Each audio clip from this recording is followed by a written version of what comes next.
Imagine living hundreds of years, exploring various lands, mastering the essence of magic itself, and even slaying the demon king only to think nothing of such achievements.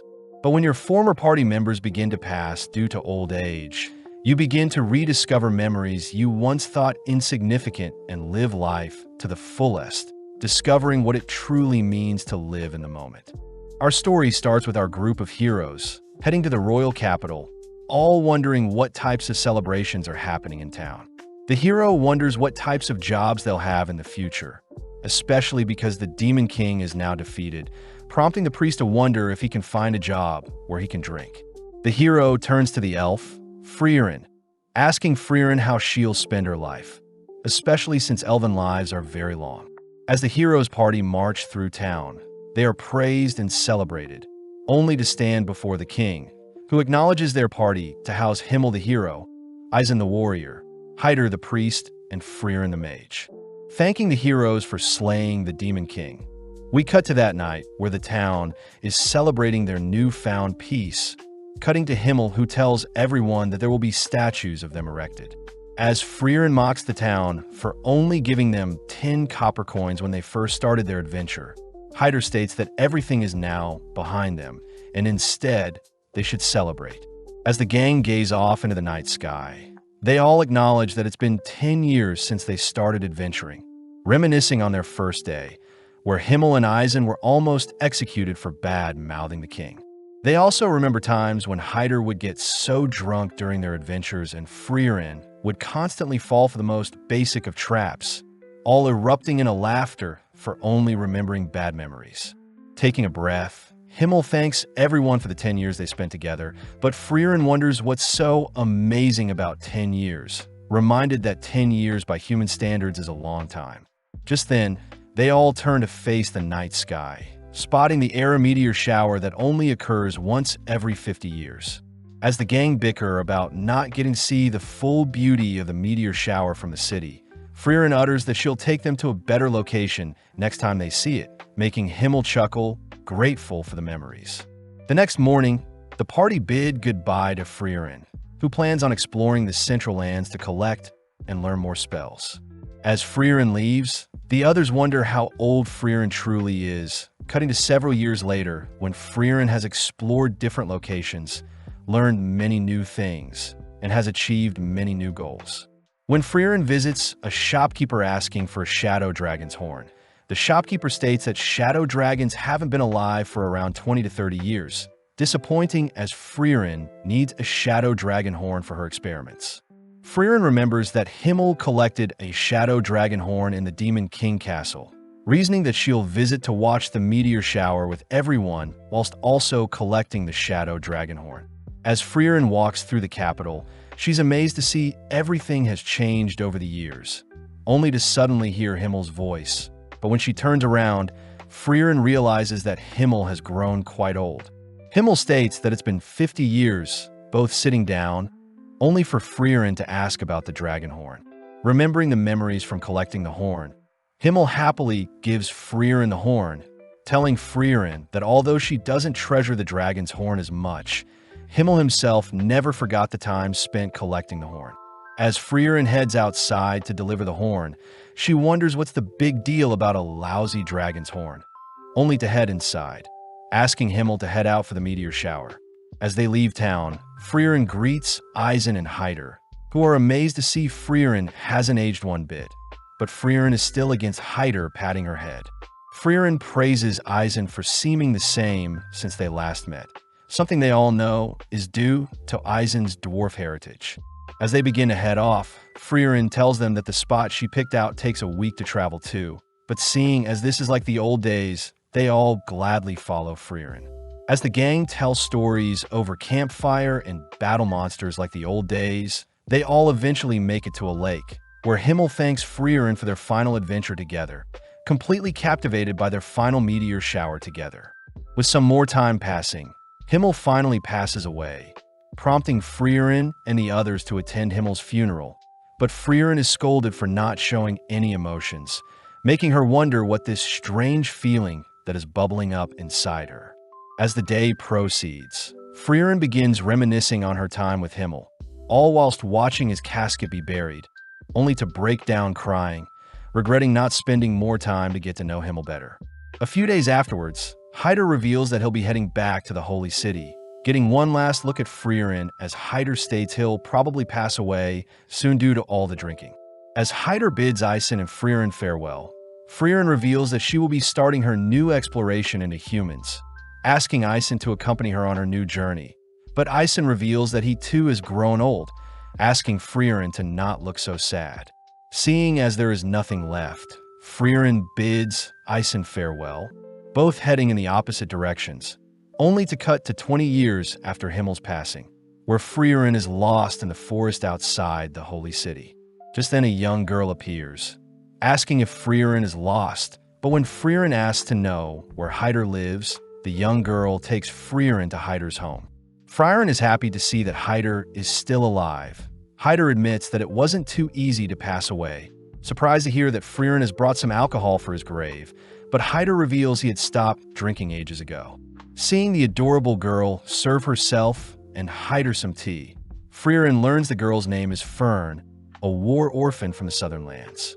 Freeren finds it unusual for Hyder to adopt Himmel's kindness, but Hyder is more curious as to why Freeren is visiting him.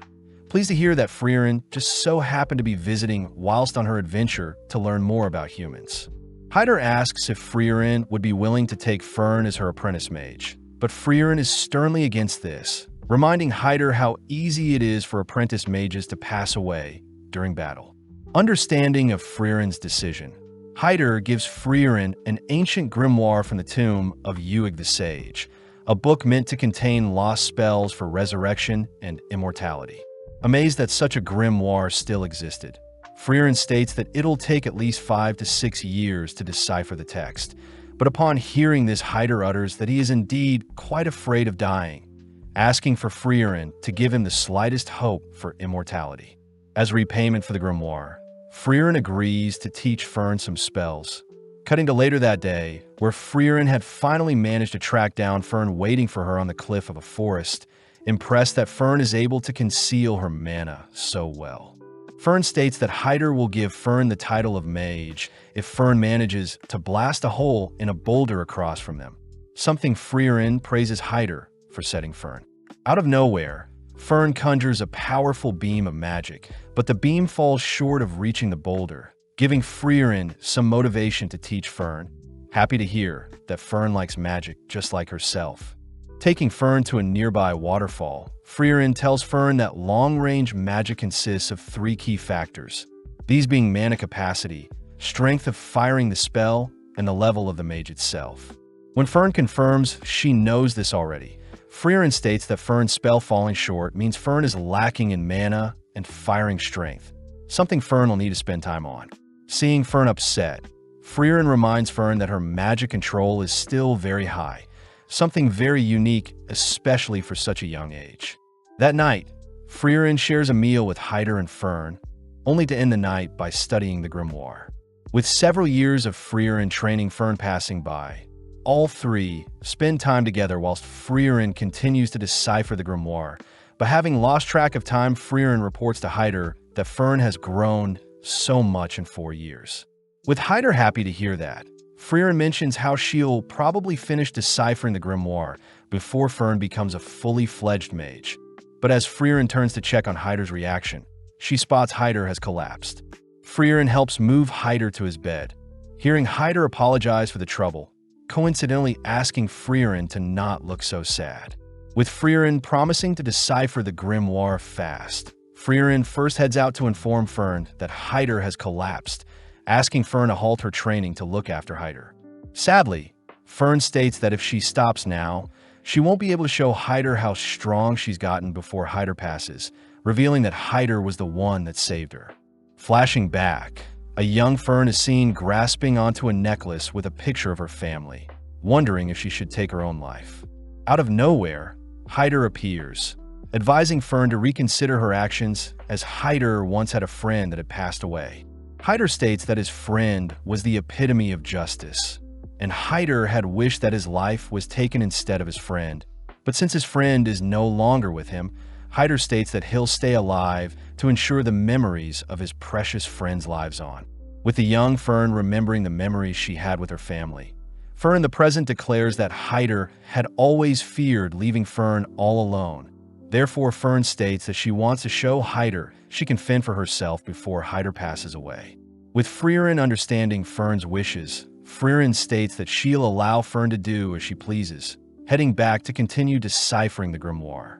As more time passes, Fern is seen continuing to improve her mana capacity and firing strength, all whilst Freeren finishes up deciphering the grimoire, only to confront Hyder, asking if Hyder already knew the grimoire didn't contain any spells to bring back the dead nor immortality.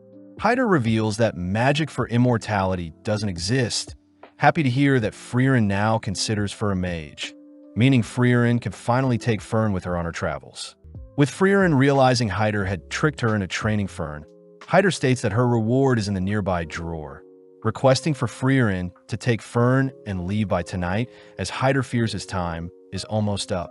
Freeren calls out Hyder for trying to act tough, revealing that Fern has been waiting to say goodbye to Hyder, breaking down as Freeren orders Hyder to spend his remaining time with Fern. As Freeren goes on a walk, Freeren learns that Hyder had saved Fern knowing that Himmel would have done the exact same thing, leaving Hyder and Fern alone, only to confirm that Fern had managed to reach the boulder. The next day marks the death of Hyder, prompting Fern and Freeren to pour out some booze on Hyder's tombstone, only for them to head elsewhere. With 26 years passing since Himmel's death, Fern and Freeren continue to adventure together, both completing tasks in order to acquire new spells. Their most recent spell produces warm tea, whereas some previous ones involved removing rust from bronze statues and turning sweet grape sour. As the two head to their next adventure, they meet up with an old lady, only to be guided to a disheveled statue of Himmel. The lady reveals that her town was attacked by a monster years ago, but luckily Himmel had arrived and saved them, ultimately leading to a statue of Himmel being erected in his honor. When the old lady mentions how sad it is to see the statue all beat up, Freeren corrects her, stating that it's Himmel's fault for accepting a statue of himself to be made in the forest, something that reminds the lady that there was an elf accompanying Himmel at the time. Without saying any more, Freeren helps clean up the statue, pleasing the lady, but the old lady finds it sad that the scenery around the statue is too plain. Before Freeren can use a spell to grow some flowers, Freeren suddenly remembers Himmel's favorite flower, the blue moon weed. As the old lady takes them back to her home, she's surprised to hear Freeren knows about the blue moon weeds, as they used to grow in a nearby forest, but have since long died out. Seeing Fern acting weird, Freeren asks to see what Fern is hiding, discovering that Fern was trying to hide seed rats in her coat, intending on setting them free. With both girls heading out, Freeren states that they'll be heading to the nearby forest in hopes of finding some blue moon weeds, something Freeren acknowledges is for her own selfish desires. With several months of Freeren and Fern searching for the blue moon weed, the girls grow used to spending time in town with the old lady and out in the fields. One day, Fern has a chat with the old lady, sad to see that Freeren is fixated on searching for this non-existent flower, even though Freeren could be saving lives. Hearing Fern so intellectually convey her feelings, the lady hands Fern a bag of seeds, asking Fern to tell Freeren how she truly feels. Mustering up the courage, Fern tells Freeren how she feels, prompting Freeren to apologize as she promises to end her search soon. Fern demands to know when, but Freeren points out that a nearby seed rat has stolen the seed bag the old lady gifted Fern and is leaving behind a trail they should follow. As the girls chase after the seed rat, Fern wonders why Freeren is so fixated on collecting spells, but Freeren states she only started collecting spells because a special someone had complimented her vast knowledge of spells. As both girls stop in front of an abandoned building, Freeren states that seed rats often hide seeds in different locations, but when Freeren spots a blue petal fall from the top of the building, Freeren flies to inspect her findings. Flashing back, Freeren remembers a time when Himmel had told Freeren his favorite flower was the blue moon weed and had wished he could show Freeren one day. On top of the building, Freeren is amazed to see so many gorgeous blue moon weeds, grateful to finally lay eyes on them. As Fern flies after Freeren, Fern still can't understand why Freeren loves collecting spells. But Freeren reminds Fern that Fern became a mage to impress Hyder, something very similar to Freeren's situation. As the girls return to show off their work to the old lady praises the girls for decorating the statue, but before Freeren leaves, she repays Himmel for his gift in the past. On the 27th year since Himmel's passing, Freeren and Fern are seen visiting a trading city of Worm, where Freeren is asked to split up to restock on supplies. When Fern calls out Freeren for making her buy everything, Fern has a bad feeling when Freeren goes off on her own to buy things, having bought a massive skull in the past, clothes dissolving potions, and even random books. When the two split up, Fern chooses to follow Freeren, fearing their traveling expenses will go to waste, but spots Freeren in front of an accessory store. With Freeren distraught at what to purchase, Freeren ends up settling on something, prompting Fern to continue to tail Freeren. Whilst passing through some alleys, Fern wonders if she should leave Freeren be, but when she overhears that Freeren is planning on buying some desserts, Fern gets jealous, having not had any desserts in months. Following Freeren into a smoky tavern, Fern gets worried that Freeren is lost, spotting Freeren speaking with some scary-looking men. As Freeren leaves the tavern, Fern notices that she's heading back to the inn, rushing to finish off her duties, only to apologize for finishing shopping so late. Brushing that aside, Freeren takes Fern to a dessert store in town, allowing Fern to buy whatever dessert she wants, revealing that she had been saving up money to treat Fern and herself. When Fern asks what Freeren would like, Fern corrects herself, stating that she already knows Freeren wants Merker pudding, reminding Freeren of her time with the heroes, where Himmel had mentioned that he knows Freeren's favorite dessert is the Merker pudding. When Freeren feels bad for not knowing much about the others, Himmel mentions his favorite food is an omelet. Eisen's favorite food are sour grapes, and Hyder simply loves alcohol. As Fern digs into her dessert, Freeren apologizes for not knowing more about Fern, handing Fern a gift, pleasing Fern as Freeren remembered Fern's birthday. Fern smiles upon receiving a hair ornament, telling Freeren that it's enough of a birthday gift that Freeren remembered her birthday, confusing Freeren. The next day, the two leave the city, but as Fern walks alongside Freeren with her new hair ornament, Fern asks what the end goal of their adventures are. Freeren simply states that she's simply collecting as many spells as possible, but she does want to retrace her memories with the hero party, something Fern is curious about. When Fern walks beside Freeren, Freeren realizes that Fern is now 16 and taller than her, but gets jealous at how Fern has already outgrown her in other areas. In the Forest of Grobe, Freeren is seen testing out Fern's defensive spells, pointing out how the gaps in Fern's barrier will be her downfall. When Freeren fires multiple projectiles, Fern manages to block with a simple barrier around her body, but ultimately runs out of mana. As the two continue through the forest, Freeren reminds Fern that defensive magic is powerful, but it depletes mana very fast. Therefore, it's best to only cast barriers at the points of impact. As they both cross a river, Fern states that she simply needs to master a single defensive spell, but Freeren scolds her for not reading the book she gave her, as magic theory is just as important as practical applications. Finally arriving at a village, Fern wonders what spells Freeren intends to collect at the village, but Freeren states that she's here for other reasons. Upon approaching some villagers, a village elder immediately recognizes Freeren's white elven hair, leading Freeren to where Qual was sealed.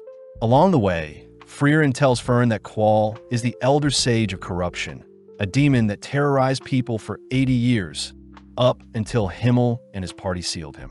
When Freeren wonders how the Elder knew who she was, the Elder reveals that Himmel would always visit up until his passing, and spoke highly of Freeren, stating that she would take over and watch the seal when Himmel himself was gone.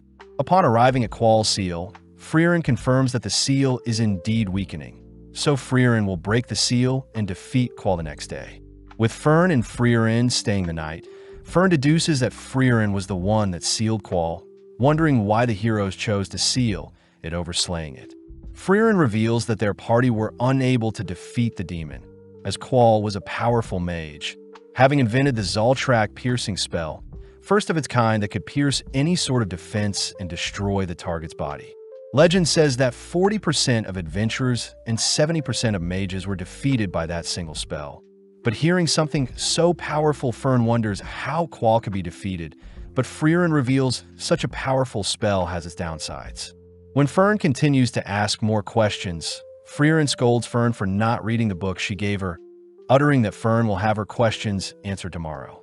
With the big day arriving, the two girls stand before Qual, only for Freeren to warn Fern to be on guard, all whilst Freeren lifts Qual's seal. Glad to be free, Qual learns that he's been sealed for 80 years and that the Demon King had been defeated in his absence. Annoyed, Qual proceeds to cast a Zoltrak, prompting Freeren to instruct Fern to erect a barrier. But when the dust clears, Fern's barrier manages to easily block Qual's killing spell.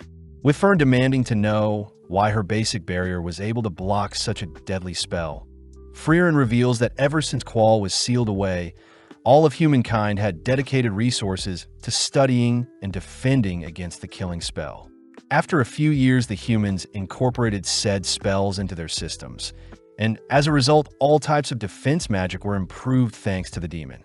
Amazed at what the humans were able to develop in the 80 years that he was sealed, Qual immediately begins analyzing Fern's barrier, noting how the barrier changes depending on the type of offensive magic, meaning the spell consumes a huge amount of mana. As Qual erupts with power, Freeren orders Fern to protect both of them as efficiently as possible, prompting Fern to erect barriers only in the location of Qual's projectiles. Unleashing a massive beam of magic, Qual is impressed that Fern is still able to block his overwhelming magic. But having forgotten about Freeren, Qual helplessly watches as Freeren casts her own Zoltrak killing spell.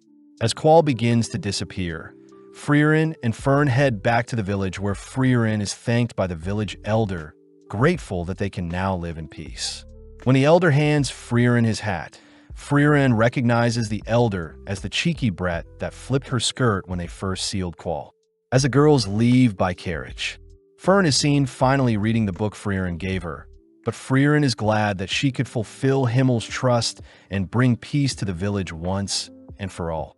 With the girls heading over to the Grand Channel, Freeren is sad to see the beach is littered with debris, unfortunate as the nearby village used to all clean the beach, but now there isn't enough manpower to tidy up the beach. The village elder requests that Freeren clean up the beach, handing Freeren a grimoire belonging to the legendary mage Flam. But Fern notices something suspicious. As Freeren accepts the offer, the elder leaves for now, but Fern states that she believes the grimoire is fake, something that Freeren already knows. Freeren is happy to see that Fern has been studying, revealing almost all books about Flam are usually fakes, but Freeren states that she needed an excuse to help return the beach to its former beauty. Skipping ahead to when snow has begun to fall, Fern is seen visiting a local bakery, chatting with the shopkeeper as Fern has been frequently purchasing bread from the bakery in the past 3 months. With Fern noting how it's already winter, Fern returns to a messy room, disappointed as Freeren is still asleep. As Freeren struggles to leave her bed, Fern is forced to help prepare, feed, and dress Freeren, dragging the sleepy elf through town and towards the beach. As the girls begin cleaning the beach, Fern points out how sloppy Freeren is, having been forced to take care of Freeren as if she were Freeren's mother. Fern wonders how Freeren behaved during her time with the hero party, but Freeren mentions how they were all very okay with Freeren oversleeping, but Freeren did get scolded once. With Fern curious to know more, the girls wrap up the day with a big fire using the debris, only to enjoy a nice dinner, reporting to the elder that they only have 1/3 of the job left. The elder wonders if the girls will be done by the New Year's festival, something Freeren says will be possible, but when the elder mentions how Freeren can finally join them and watch the sunset this time, Freeren acts awfully cold. The next day, Fern asks if the reason Freeren wanted to clean the beach was related to the festival, learning that every new year, the villagers would watch the sunrise. Freeren mentions how the beach is meant to beautifully reflect the sunrise, but admits that she never woke up early enough to actually watch the sunrise.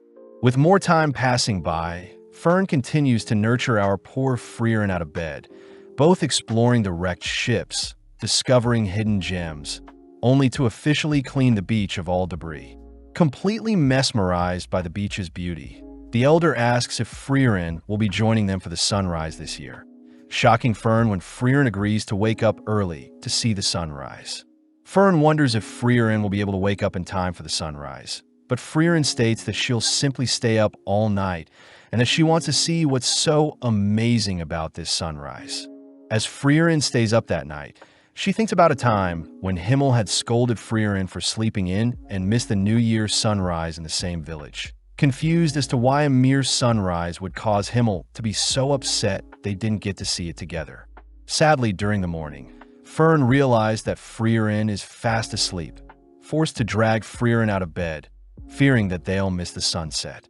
With both girls staring out into the horizon, Freeren notes how there is nothing special about the sunrise, but upon seeing that Fern is mesmerized by the sunrise's beauty, Freeren admits that Himmel was right, as she's enjoying the sunrise with Fern.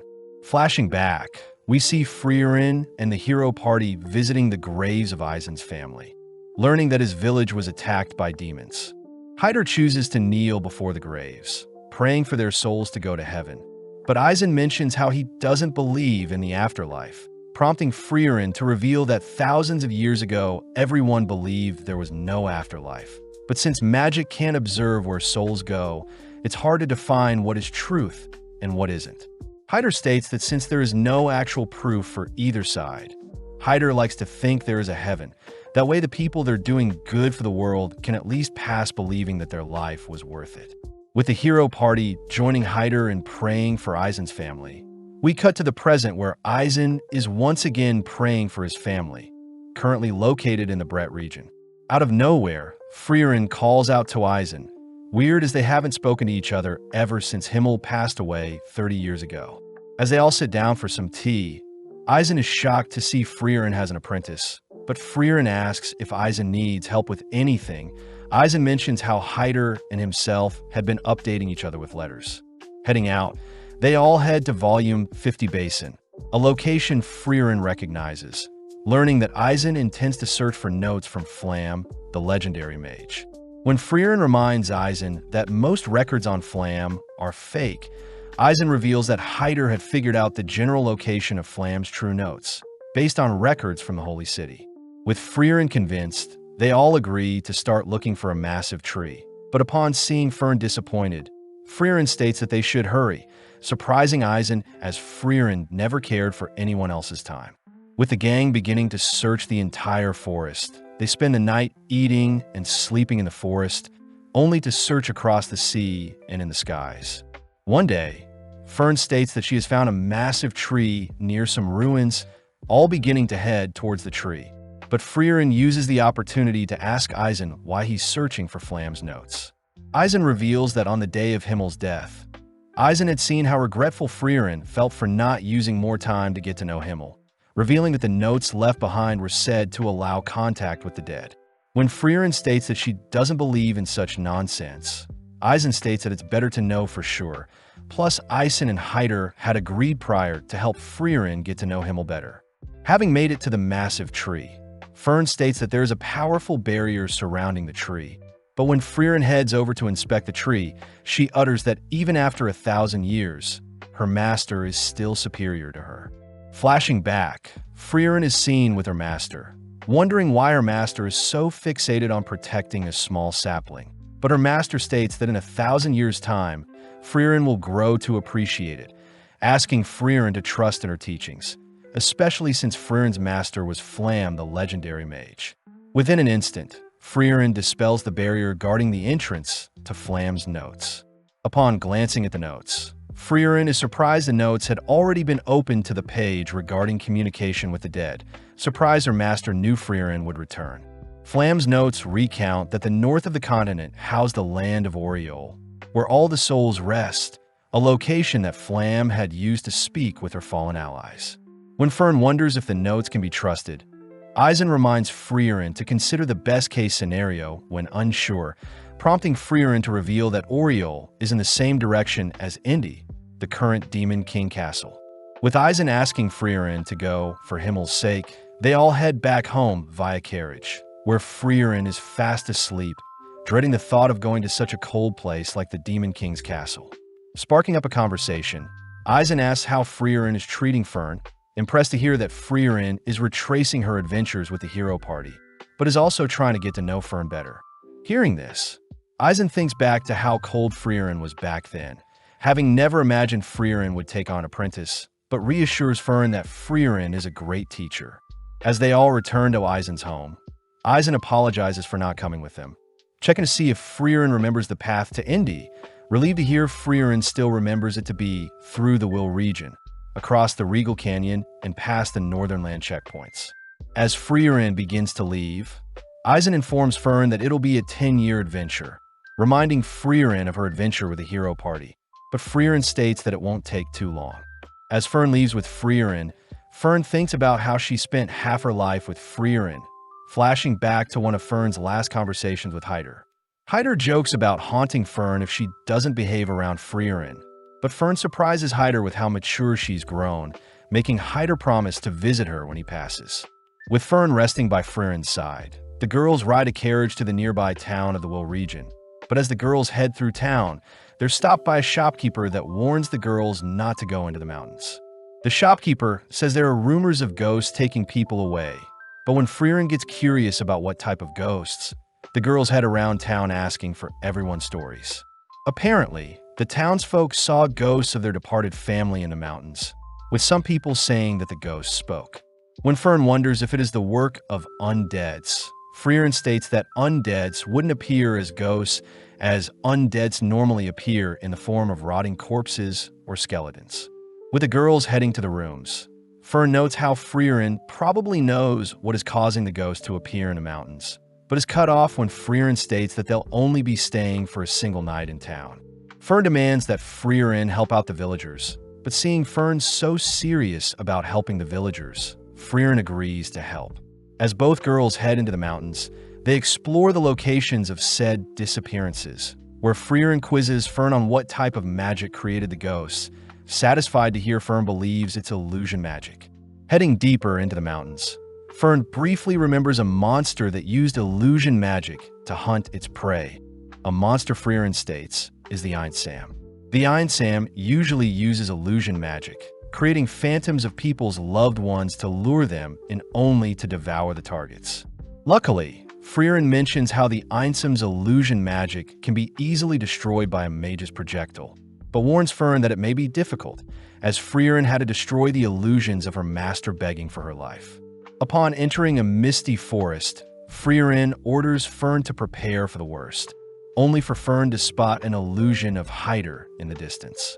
Preparing to destroy the illusion, Fern suddenly hears Hyder speak fondly of her, realizing the monster is using Fern's memories to put Fern at ease. When Freeren tries to help Fern out, Freeren suddenly spots an illusion of Himmel, surprised as she was expecting an illusion of her master. Wondering if she has changed, Freeren nonchalantly destroys Himmel's illusion, clearing the misty forest and revealing the Einsam to Fern, prompting Fern to disintegrate Hyder's illusion and the monster. As Freeren reassures Fern that Hyder won't be mad that Fern struck an illusion of him, the girls head into the Regal Canyon, spotting a massive crimson dragon along with its nest, where Freeren spots the grimoire she's been looking for. Freeren states that dragons use magic-infused items to build their nest, asking Fern to take out the solar dragon. But when Fern conjures a powerful spell, her spell simply deflects off the dragon's thick exterior. With the dragon now awake, Freeren cries that they should flee, forcing Fern to lure away the dragon. But having barely managed to lose the dragon, Fern cries that as mages they will have a hard time defeating the dragon. Freeren acknowledges Fern's cries, uttering that they'll need some help as we flash back to when Freeren and Eisen were camping out in the forest. Eisen states that he has an apprentice of his own by the name of Stark, stating that he'll be a great frontliner for Freeren's adventures and that Stark lives in the village near the Regal Canyon. As the girls visit the nearby town, they wonder why the villagers aren't more afraid of the dragon. But Fern asks why Freeren wants the grimoire so badly. Freeren reveals that the grimoire has a spell that allows mages to see through clothes, weirding Fern out. But out of nowhere, an old lady states that Stark wants to meet the girls. Surprised, the girls follow the old lady, learning that 3 years ago the Crimson Dragon had massacred their town. But luckily Stark had arrived, scaring the dragon away, and ever since has been protecting their town. Upon arriving near a massive rocky wall, Stark is seen playing with some town kids, only to greet Freeren and Fern, asking them to not agitate the dragon so much. Stark tries to point out that he received a mark from the dragon in the past, but Freeren simply asks for Stark to drop the act. When Stark learns that Freeren used to adventure with Ison, Stark asks for the old lady and kids to give them some privacy, revealing that he's proud that he abandoned Ison. Freeren asks why Stark doesn't just slay the dragon, but Stark wants to know why the girls are here, learning that they've come to recruit Stark and also want the grimoire in the dragon's nest. Stark gets confused as to why Freeren wants the grimoire so badly, but doesn't mind joining Freeren's party, but reveals that he has had trouble defeating the dragon, asking for Freeren's help. Freeren states that they can defeat the dragon together if Stark distracts the dragon for 30 seconds. But upon seeing Stark refuse such an offer, Freeren deduces that Stark has never fought a monster before. Stark breaks down, begging for Freeren's help, admitting that when he first confronted the dragon, he was so scared seeing the beast, but strangely after a while the dragon flew away, and Stark was praised by the villagers. With Fern disgusted by how pathetic Stark looks, Freeren states that she has full faith in Stark, heading over to the massive fissure in the nearby wall, only to realize something about the fissure. As the girls leave, Freeren states that they'll be meeting back here tomorrow, hinting at the fact that Stark should use this opportunity to grow. That night, Freeren and Fern enjoy a nice dinner, all whilst the villagers praise Stark for being a kind person. Fern still can't help but see Stark as a cowardly boy, but Freeren brings up the first time Fern fought a monster, apologizing for teasing Fern.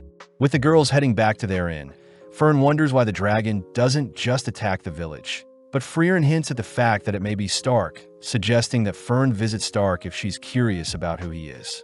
With Fern heading to visit Stark, Freeren sits in her room, thinking back to when she had asked Ison if Stark is strong.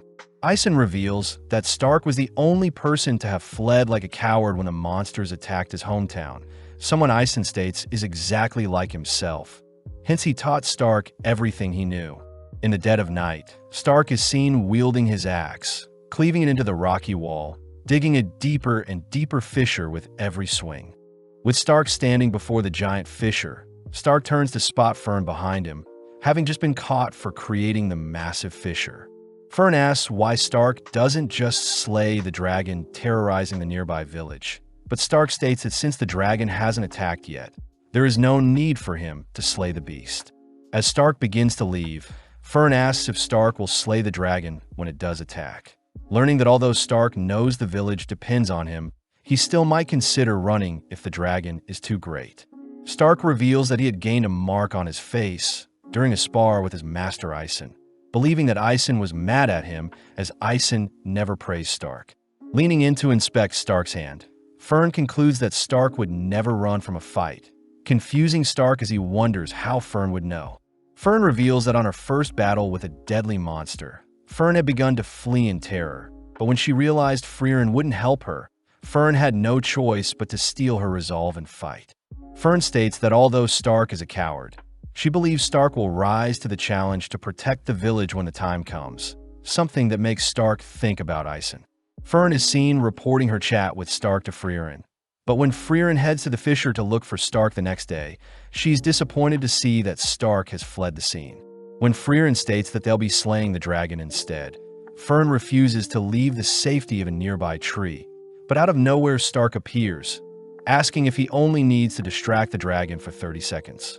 Stark states that if he were to pass away during the battle, Stark asks for Freeren to guarantee the dragon is slayed, confusing Freeren as to why Stark is willing to give his life for the safety of the village. Stark reminds Freeren that he lived in the village for 3 years, cutting to later that day where the three are now standing before the red dragon, prompting Freeren to tease Stark for shaking out of fear. Freeren reveals that Ison showed the same fear before a great fight, as Ison would embrace the fear, something Freeren sees in Stark. Hearing that his master also would fear his battles, Stark marches into the range of the dragon, But Freeren notes that the dragon is being cautious as to not attack due to the enemy it's facing. As the dragon unleashes its fiery breath, Stark begins making his way towards the dragon, ducking and weaving until he's able to close the distance between himself and the beast. Flashing back, Freeren asks why Ison had hit Stark during their last spar, but Ison reveals that he feels terrible for hitting his student. But in the moment, Ison had sensed immense power from Stark, a power that caused Ison himself to shake. As Freeren watches Stark shatter the claws of the dragon, Stark chooses to stay close to the dragon, grabbing onto it as it takes off. Being flung into the air, Stark senses that the dragon is lining up another breath of fire, swiftly gripping his axe, only to cleave the dragon into the ground. Seeing an opening, Stark cries for Fern and Freeren to finish off the dragon, but Freeren stops Fern from making a move, declaring that Stark had soloed the dragon. Shocked at his own power, Freeren rushes to congratulate Stark on his first battle. But more importantly, Freeren is excited to steal all the loot in the dragon's nest. Seeing Freeren fixated on the random items, Stark mentions how Ison would always talk about how Freeren made their hero's journey ridiculous and fun, cutting back to a time when Freeren had decided to make shaved ice in a dungeon. Ison had grown annoyed as they were wasting so much time, but Himmel reminds Ison that they have all the time in the world, so they should enjoy the journey as they go. As the three return to tell the village the good news, they all begin heading out, only to try out the grimoire. Fern uses the spell to see through Stark's clothes, disgusted that he's so small, but Stark states that he'll be joining Freeren and Fern on their future journeys. In the fortress city of Vol, located in the Regal Canyon, Freeren and gang are refused entry towards one of the northern checkpoints by the guard, hearing that monsters are more active than ever. As the guard heads to chat with the Castellan, they warn the gang not to cause trouble in the town, but Freeren is perfectly okay with staying in town, planning on exploring the magic shops in town. Seeing Fern's cold glare, Freeren states that she'll head over to book them a room, but when Stark offers to get food with Fern, Fern's glare sends Stark in search of food alone. Now alone, Fern overhears that the Northern Army plans to defeat the enemies in 2 years, meaning their checkpoint won't be open for another 2 years. Cutting to Stark, he has entered a familiar tavern, served the Jumbo Berry special dessert. Confused as he used to split the dessert with Ison, but now the dessert looks so small. Stark notes how he has gotten bigger, having saw his master's broad shoulders as something to admire, but after some time, he outgrew his master. Out of nowhere, Fern appears, eyeing down Stark's dessert, but instead Fern chooses to order a glass of milk, diligently sitting next to Stark. Fern asks how Stark would feel staying in the city for 2 more years. Relieved to hear that Stark thinks it's annoying as well, but Stark gets weirded out by how Fern is acting. Both heading outside to assess the walls, Stark asks if they could simply fly over the gates. But Fern reminds Stark that a barrier has been erected to prevent flying monsters from entering. With no other choice, they head over to the Merchants Guild, but are sad to learn that all trades towards the northern land have been shut down, meaning that they can't sneak out via that way either. Coming up with another idea, the two decide to visit the Black Market and Thieves Guild, using Stark's connections and demeanor to find a solution, but sadly there is still nothing that can be done. As the two stand above the walls overlooking the view, Fern wonders why Stark is being so cooperative, deducing that Stark has an ulterior motive to leave the walls, but Stark simply utters that he's running out of time. Stark mentions how Ison and himself visited this exact location when he was younger, telling Stark stories about how he visited the northern lands with his hero party and had enjoyed every second of the 10-year journey. Stark reveals that he intends on having a great journey with Fern and Freeren, promising to return and repay Ison with stories of his own before Ison passes. As both return to town, Fern spots Freeren acting strange, cornering Freeren in an alley only to learn that the town's guards are looking for Freeren. Out of nowhere, the same guard at the checkpoint kneels to apologize to Freeren, prompting the Castellan of the city to apologize as well for his guard being so rude to Freeren. When Freeren reassures the Castellan that she wasn't offended, the Castellan believes that Freeren is here to slay the remnants of the Demon Lord's army, permitting Freeren to pass through the checkpoint, but this disappoints Freeren. with the town throwing a massive celebration to acknowledge Freeren and her party's departure. Freeren mentions how she never liked the outlandish welcomes and departures. Stark wonders if this is how Ison felt, making Freeren suddenly remember a similar time when she departed with the hero party, curious as to what parallels will arise next. Flashing back, Freeren is seen walking alongside the hero party, all discussing the validity of Flam's grimoire, especially with the countless fakes and imitations that exist. Waking up early, Freeren spots Stark and Fern making breakfast, shocking Fern as this is a rare scenario. Later that day on Ung Road, the gang were tasked with clearing a path for a merchant, grateful as the road had been blocked off due to a landslide. When Stark sees Freeren's magic, he wonders why Freeren doesn't just carry the merchant's cart over with magic. But Fern is strongly for helping everyone, not just the single merchant. Taking a quick break, Stark thanks the merchant for the water, wondering what may have caused the landslide, surprised to hear that it must have been the skirmishes between the northern lands and the demons. Getting back to work, Fern requests that Stark help her out a bit, but Stark asks that Fern be more casual with him. But when Fern tries speaking with Stark more casually, Stark gets insulted, annoying Fern as they continue to work. With the road cleared, the merchant offers to lead the gang to the nearby village, amazed that he finally got to meet an elf. Freeren acknowledges that although elves live long lives, elves are slowly going extinct, as most don't intend on reproducing, with the most recent elf Freeren met being around 400 years ago. Finally arriving at the town, the gang spot a line of merchants lining up to enter the town, learning that tonight is the Liberation Festival. The festival is meant to commemorate the hero party ridding the area of demons, and involves decorating the statues of the heroes in town. Freeren still can't understand why humans throw parties, but the merchant reminds Freeren that it's been 80 years since the Demon King was slayed, and in human years 80 years is a whole lifetime. Flashing back, Freeren remembers a time when Himmel had requested that their statues be placed through various towns, annoying Freeren as she believed Himmel simply wanted to show off. But Himmel reveals that the statues are meant to remind Freeren of their adventures together as the hero party. That night, the gang stand among the crowd, watching as the hero party is celebrated, but the merchant does note how Freeren looks very similar to the elf statue. The next morning, they continue their journey, heading to the Graf Granat's domain, where they notice an abundance of guards surveying the town. When Freeren wonders who should do the shopping, Freeren suddenly freezes, equipping her staff, only to state that she senses demons approaching. When some demons turn the nearby corner, they spot Freeren charging up a spell, but luckily a nearby knight tackles and stops Freeren from firing the spell.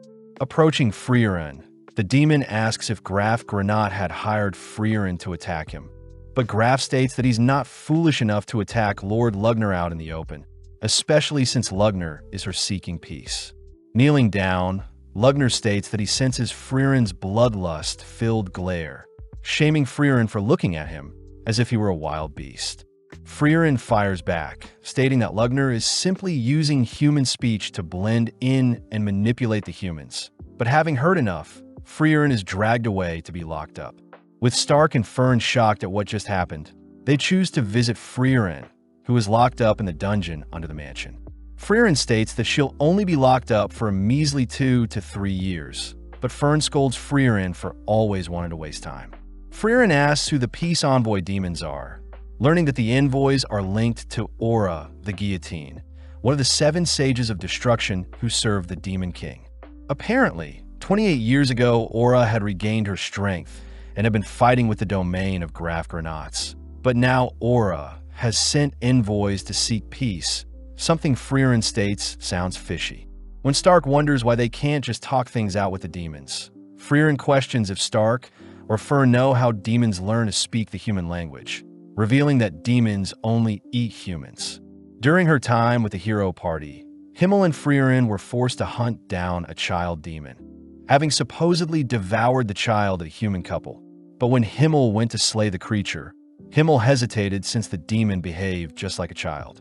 When Freeren offered to shoulder the burden, the town's chief had ordered everyone to spare the demon, giving it a second chance. But that was something Freeren had advised everyone against doing. With days passing, The chief had given the demon girl a place to stay along with food to eat, but Freeren kept a close eye on her, all whilst the chief and her daughter considered the demon girl as one of their own. One day, the chief's building was burnt down by the demon girl, and the chief ended up passing due to being attacked by the demon. When Himmel demands to know why the demon killed the chief, the demon slowly approaches the couple of the first daughter she ate, offering the chief's daughter as a replacement. Sensing that the humans hate her, the demon girl takes the chief's daughter as hostage, but Himmel easily recaptures the chief's daughter, permitting Freeren to slay the demon. When Freeren fires an incineration spell at the demon, Freeren states that demons don't have a sense of family, forced to live and roam alone since birth. But on that day, Freeren learned that the demon girl had intentionally manipulated everyone, knowing that she would get to live a little longer.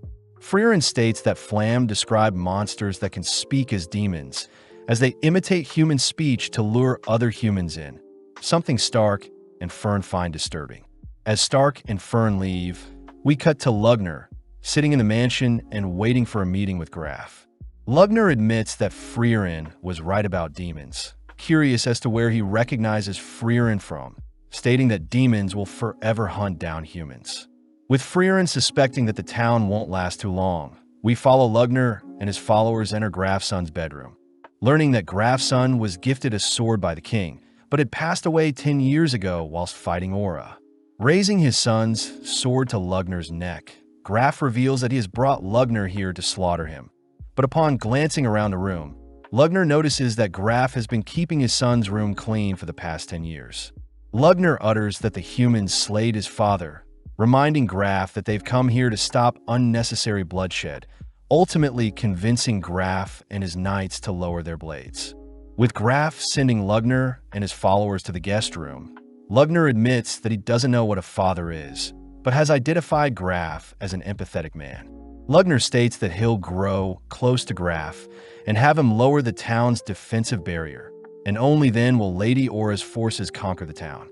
Lugner suddenly notices Drought is missing, learning from Liney that Drought has disappeared to eliminate an obstacle, cutting to Drought entering the underground dungeons, slaying a guard only to enter Freeren's cell. Drought declares that he's here to kill Freeren, knowing that Freeren is the only loose end that can ruin their scheme. But Freeren coldly warns Drought that she is stronger than Aura herself. Smirking, Drought doubts Freeren's strength, dragging her into the air with a single wire around her neck, impressed that Freeren had encased her neck with mana to prevent her decapitation. Drought states that his wires are the strongest amongst all the demons, tugging harder on the spell, but Freeren still manages to defend her neck. When Freeren admits defeat, Drought smirks, but Freeren scolds Drought for letting his guard down, suddenly cutting off one of Drought's arms. When Drought tries to bind Freeren with multiple wires, Freeren simply severs Drought's other arm, instantly slaying Drought before he can speak. Freeren states that she'll simply slay the other two demons and convince Graf that the demons are evil, but upon exiting her cell, Freeren discovers the guard Graf had dispatched. Cutting to Stark and Fern, they enjoy a nice meal in the peaceful town, both shoveling down their food, as they realize they need to convince Graf to free Freeren before any harm befalls the town. Stark notes how earlier he could sense Lugner's immense power. Pissed that Lugner didn't even pay attention to Stark, as Lugner knew he could dismantle everyone but Freeren in mere seconds. Beginning to shake out of fear, Stark accidentally spills his drink on himself, offered a handkerchief by Fern. As Stark cleans himself up, they both agree that they need to head over to protect Graf in case the demons attack. But when Stark tries to return the handkerchief, Fern prefers Stark keep it. Following Liney and Lugner, Liney reports that she can no longer sense Drought nearby.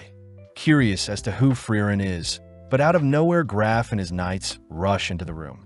Graf reports that Freeren has escaped, prompting Lugner to offer up Liney's location magic, but Graf refuses, asking where Drought is.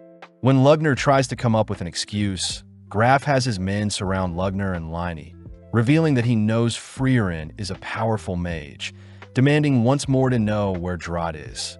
With no other option, Lugner draws his own blood, instantly decapitating all the knights in the room, only to turn his attention to Graf.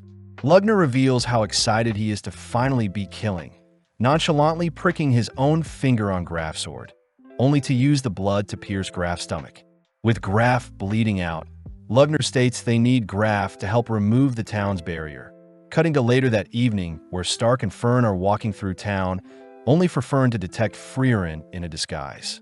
Freeren asks why Freeren escaped, learning that Freeren disposed of one of Lugner's demons, but had to escape since the guard outside her door was killed, and Freeren didn't want to be blamed for slaying the guard, since demon corpses dissipate into mana and leave behind no trace. Freeren states that she'll be leaving town, but Freeren and Stark remind Freeren that there are still demons in town, making Freeren suggest that Freeren and Stark handle the demons in town. Seeing the two unsure about their skills, Freeren reassures the two that they'll be fine, inspiring Freeren to drag the cowardly Stark towards the demons. At the same time, Freeren detects a powerful ball of mana 10 kilometers from town watching them, deducing that it must be Aura the guillotine, but knowing that Aura is strong, Freeren reasons she should finish this quickly. In the dead of night, Freeren and Stark sneak past a body of water, heading over the walls of Graf's mansion, only to enter into the mansion through one of its windows. At the same time, Lugner tells Graf about his love for magic, revealing that most demons spend their entire life researching and honing their own particular magic. But Lugner does acknowledge how strange magic is, admiring Flam's unique barrier that prevents any type of demon from entering. Lugner speculates that Flam's genius barrier casted 1,000 years ago is stronger than any present spell, but since Graf and his Granat family has maintained the barrier for generations, Lugner demands to know how to control the barriers, leaving Lugner to consider his options. Lugner orders Liney to search for any grimoires in the bedroom, whilst he searches the study room. Seeing an opening, Stark sneaks into Graf's room, attempting to free Graf, but his trembling hands fail to cut the magic binds around Graf. Graf asks Stark to take his Granat amulet and flee with the citizens, but Stark refuses, stating that he won't leave Graf behind. Out of nowhere, Lugner and Liney reappear, demanding to know if Graf knows Stark, but Graf simply states he's a lost child. When Lugner agrees to let Stark flee, Graf feels bad, spotting how much Stark is trembling, but Stark gets annoyed that Lugner is underestimating him. Gripping his axe, Stark dashes behind Lugner, managing to land a slash, but Lugner simply uses his blood to repel Stark backwards, conjuring a massive blood hand to pin Stark to the ground. Lugner praises Stark for trying to fight him solo, but Stark reveals that Freeren has been with them undetected, giving Freeren opening to land a powerful spell onto Lugner.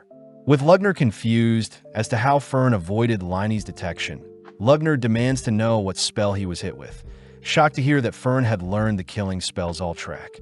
Lugner utters the ordinary demon Zoltrak spell shouldn't have damaged him so badly, but Freeren ignores his stalling, preparing to finish off Lugner, but Liney steps up to fight.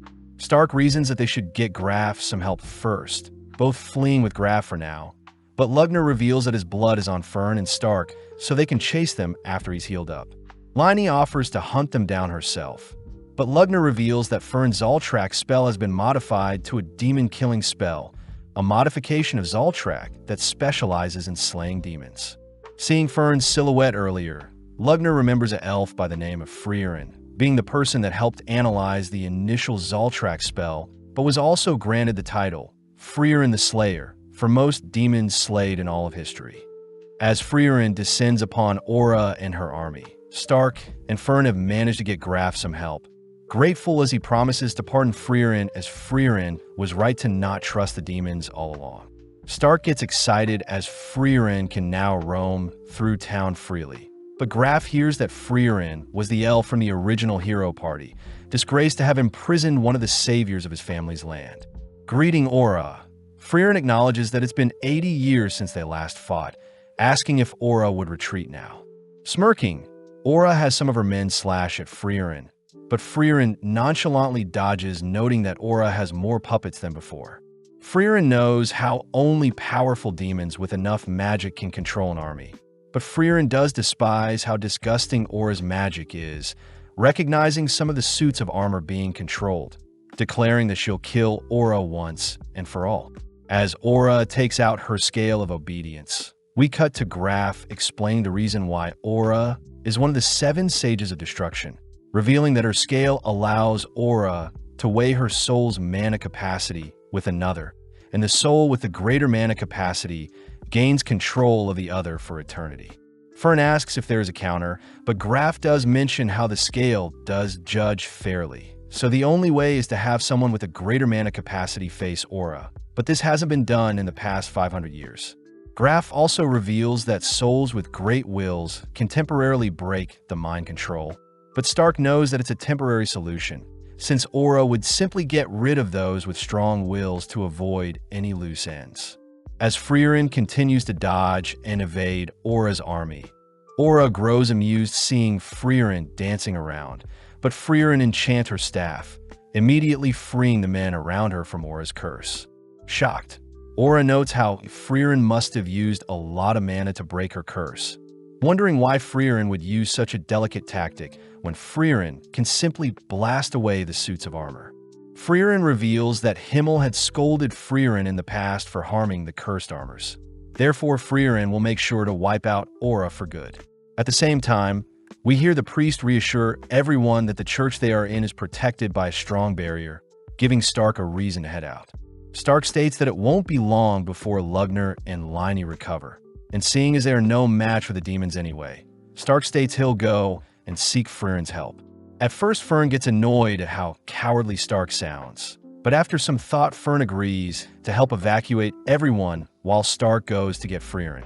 On the town walls, Stark hands Fern Graf's amulet that'll help convince people to work with her. But when Fern feels bad seeing Stark all bloodied up, Fern suddenly realizes something, tossing her blood-stained coat over the wall. Detecting that someone else's blood is on Stark, Fern is suddenly pinned to a nearby wall by Lugner's blood, all whilst Liney rushes Stark, conjuring an axe only to isolate Stark. Stark demands to know why Liney moves like Eisen, all whilst Lugner apologizes for not killing Fern instantly, mocking Fern's grin as he states that demons can conceal their mana as well. Annoyed at how much Lugner is talking, Fern asks for Lugner to simply finish her off, but Lugner is more curious as to how strong Stark is, amused to hear that Stark is Eisen the hero's best student. Lugner also demands to know where Freeren is, not convinced to hear that Freeren simply fled town, knowing that Freeren wouldn't simply leave knowing there's still demons in town. As Lugner racks his brain, he suspects that Freeren will be dealing with Aura, but Fern suddenly calls for her staff, setting herself free, only to demand Lugner not move. Fern states that Lugner is arrogant, believing that no other human but Freeren is worthy of facing him. But when Fern states she'll blast a hole through Lugner's body, Lugner welcomes Fern to try. Flashing back, Fern and Freeren are seen finishing off some demons, making Fern ask how she compares to Freeren. Freeren states that Fern's mana and technique will never be able to reach Freeren's level since she has lived much longer than Fern, but Freeren admits that Fern's cast speed surpasses her own. As Lugner turns around, Fern manages to fire off a spell, surprising Lugner, as he would have died if he didn't move first. Seeing as Lugner protected his heart, Fern deduces that a demon's heart is their weak point, only to spot Lugner releasing an array of blood. Following Liney and Stark, Liney mentions how disappointing it is that Stark is already defeated, but gets excited seeing Stark refuse to stay down. Even though Lugner has greater control of his magic, each attack Lugner makes, Fern manages to evade and counter. Seeing as he's being overwhelmed, Lugner attempts to exhaust Fern's mana. But as Lugner notices Fern slowly chipping away at his defenses, Lugner orders Liney to finish off Stark and help him out. Liney gets annoyed at how passive Stark is, managing to land a deadly slash to Stark's eye. But Stark is more curious as to how Liney knows Eisen's fighting style. Liney reveals that she can copy any movement once she has seen it, replacing her axe with a sword, only to dash forward. With Stark continuing to defend, Liney once again exchanges her sword for a spear, tossing the spear towards Stark only to scare Stark when Liney barely scrapes Stark's neck with a dagger. Liney says that she recognized Stark's movements to be similar to the great hero Eisen, leaping over Stark only to cleave down with an axe. Since Liney is a perfect copy of Eisen, Stark knows he'll eventually lose, ultimately failing to defend, only to be slammed into the ground. As Stark's body lays limp, Liney heads to assist Lugner, but Stark is still barely conscious, remembering his time training with Eisen. When Stark states that he'll never be as strong as Eisen says he agrees, but instructs Stark to continue to get up and never falter against strong warriors. That way Stark will never truly be defeated. With Stark forcing his body up, Liney advises Stark to stay down, but Stark states that he's still not done, remembering that Eisen's slashes were far stronger than Liney's. As Freeren and Lugner's magic erupt across the skies, Stark rushes Liney, leaving himself wide open for Liney to land a lethal blow to his stomach. When Liney fails to cut through Stark's tough body, Stark uses the chance to completely shred the left side of Liney's body, but realizing that Liney has been defeated, Lugner checks to see what happened, allowing Freeren to land the demon-killing spell on Lugner's heart. Flashing back, Freeren walks behind Flam, who asks if Freeren remembers the dying words of Basalt, reminding Freeren that demons' words only deceive, meaning people must use unfair tactics to ensure demons are erased. With Lugner accepting his own demise, he's at least happy to hear that Freeren is currently facing off against Aura, believing that since Freeren isn't with her hero party, Freeren will finally fall against Aura. Hearing this, Fern states that Freeren will win, but not in an honorable way, surprising Lugner as he believes Freeren to be an honorable elf. Barely able to manipulate his blood, Lugner finds it weird that Fern's mana output is so low compared to his, suddenly realizing the underhand tactics Fern used to defeat Lugner. But Fern doesn't waste time silencing Lugner. Cutting back, we see Flam stumble upon a ruined village, saddened to see that demons had raided the village and all that's left is Basalt the Throned Shell, a once leader in the Demon King army. Spotting a single person alive in the village, Flam asks a younger Freeren if she was the one that slaughtered all the demons, amused to sense Freeren's overflowing mana capacity. Flam scolds Freeren for facing the demons head-on, reminding Freeren that she should fight with surprise attacks. But before Flam can leave, Freeren states that Flam and herself are pretty alike, able to sense that Flam has an even greater mana pool than herself. Impressed, Flam begins carrying Freeren on her back, declaring that Freeren will be her apprentice moving forward, but Freeren refuses. Flam reminds Freeren that she'll probably die if she's left alone, suddenly sensing that they're being followed by even greater demons than Basalt. Flam notes how the demons concealed their mana, preparing for a sneak attack, but upon realizing that Freeren and Flam were mages, they chose to pridefully reveal themselves. The demons order Flam to leave the elf behind, but seeing as she has no reason to refuse, Flam sets Freeren down, but reminds Freeren that the demons are very cocky and proud. In an instant, Flam lets out an explosion, completely wiping away the demons, shocking Freeren as Flam had concealed her true mana output, only to surprise and slay the demons with her true power. Flam admits that the tactic is quite frowned upon, but taking Freeren home, Flam is happy to see that Freeren is recovering quite quickly. Heading through a forest, Flam and Freeren both reveal that they despise demons, having both lost their loved ones to demons, but they also both love magic. Flam suggests that only the two of them should become cowards when it comes to magic, instructing Freeren to first cut down her mana output to only 1/10, impressing Flam to see Freeren learn very fast. Flam says that they'll go over the basics first, instructing Freeren to continue to mislead demons for the rest of her life. But as we cut back to Aura, she realizes that Lugner and Liney have been dispatched. Freeren utters that Aura has failed her mission, prompting Aura to settle for taking Freeren's life, unveiling her scale of obedience as Aura knows Freeren has drastically depleted her mana during battle. Freeren knows the scale will force the person with a lower mana capacity to bend to the will of the greater mana holder, commending Aura for exuding an overwhelming mana pool, having lived and trained for 500 years.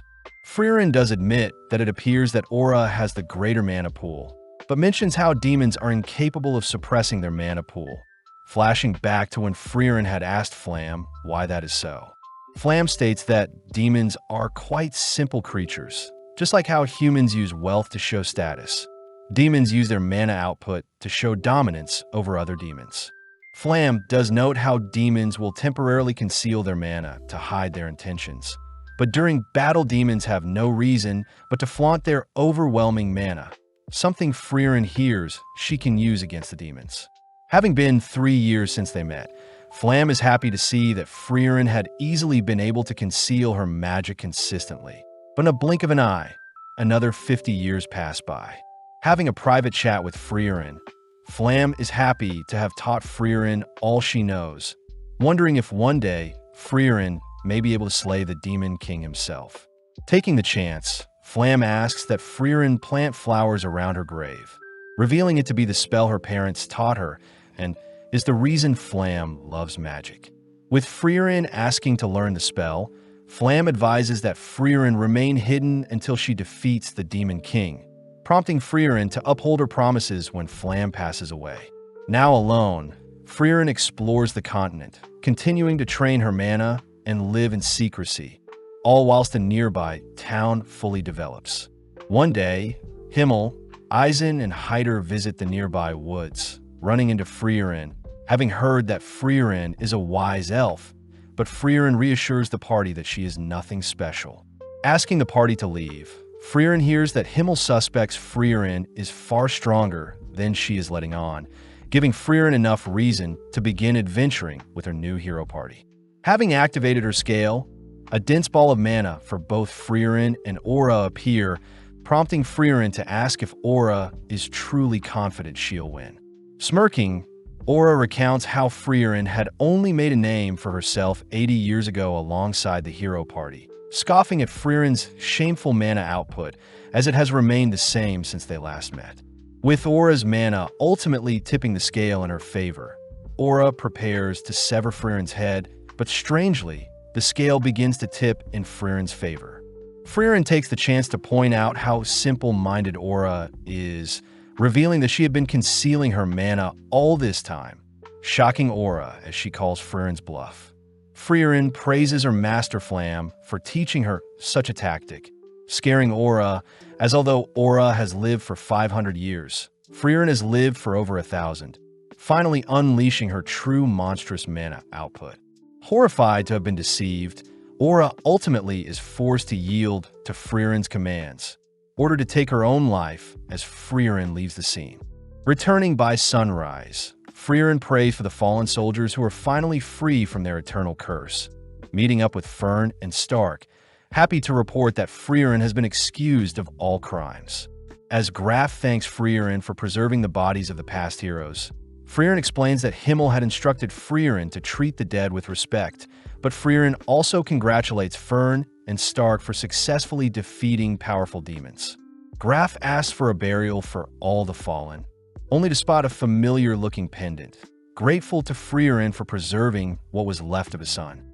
As a reward, Graf agrees to give Freeren with anything of her choosing, surprised to hear that Freeren simply wants the grimoire Flam, the mage left behind detailing the town's barrier. Luckily, both Freeren and Graf agree that the grimoire is a fake, but Freeren could care less, prompting Graf to ask that Freeren be more casual around him.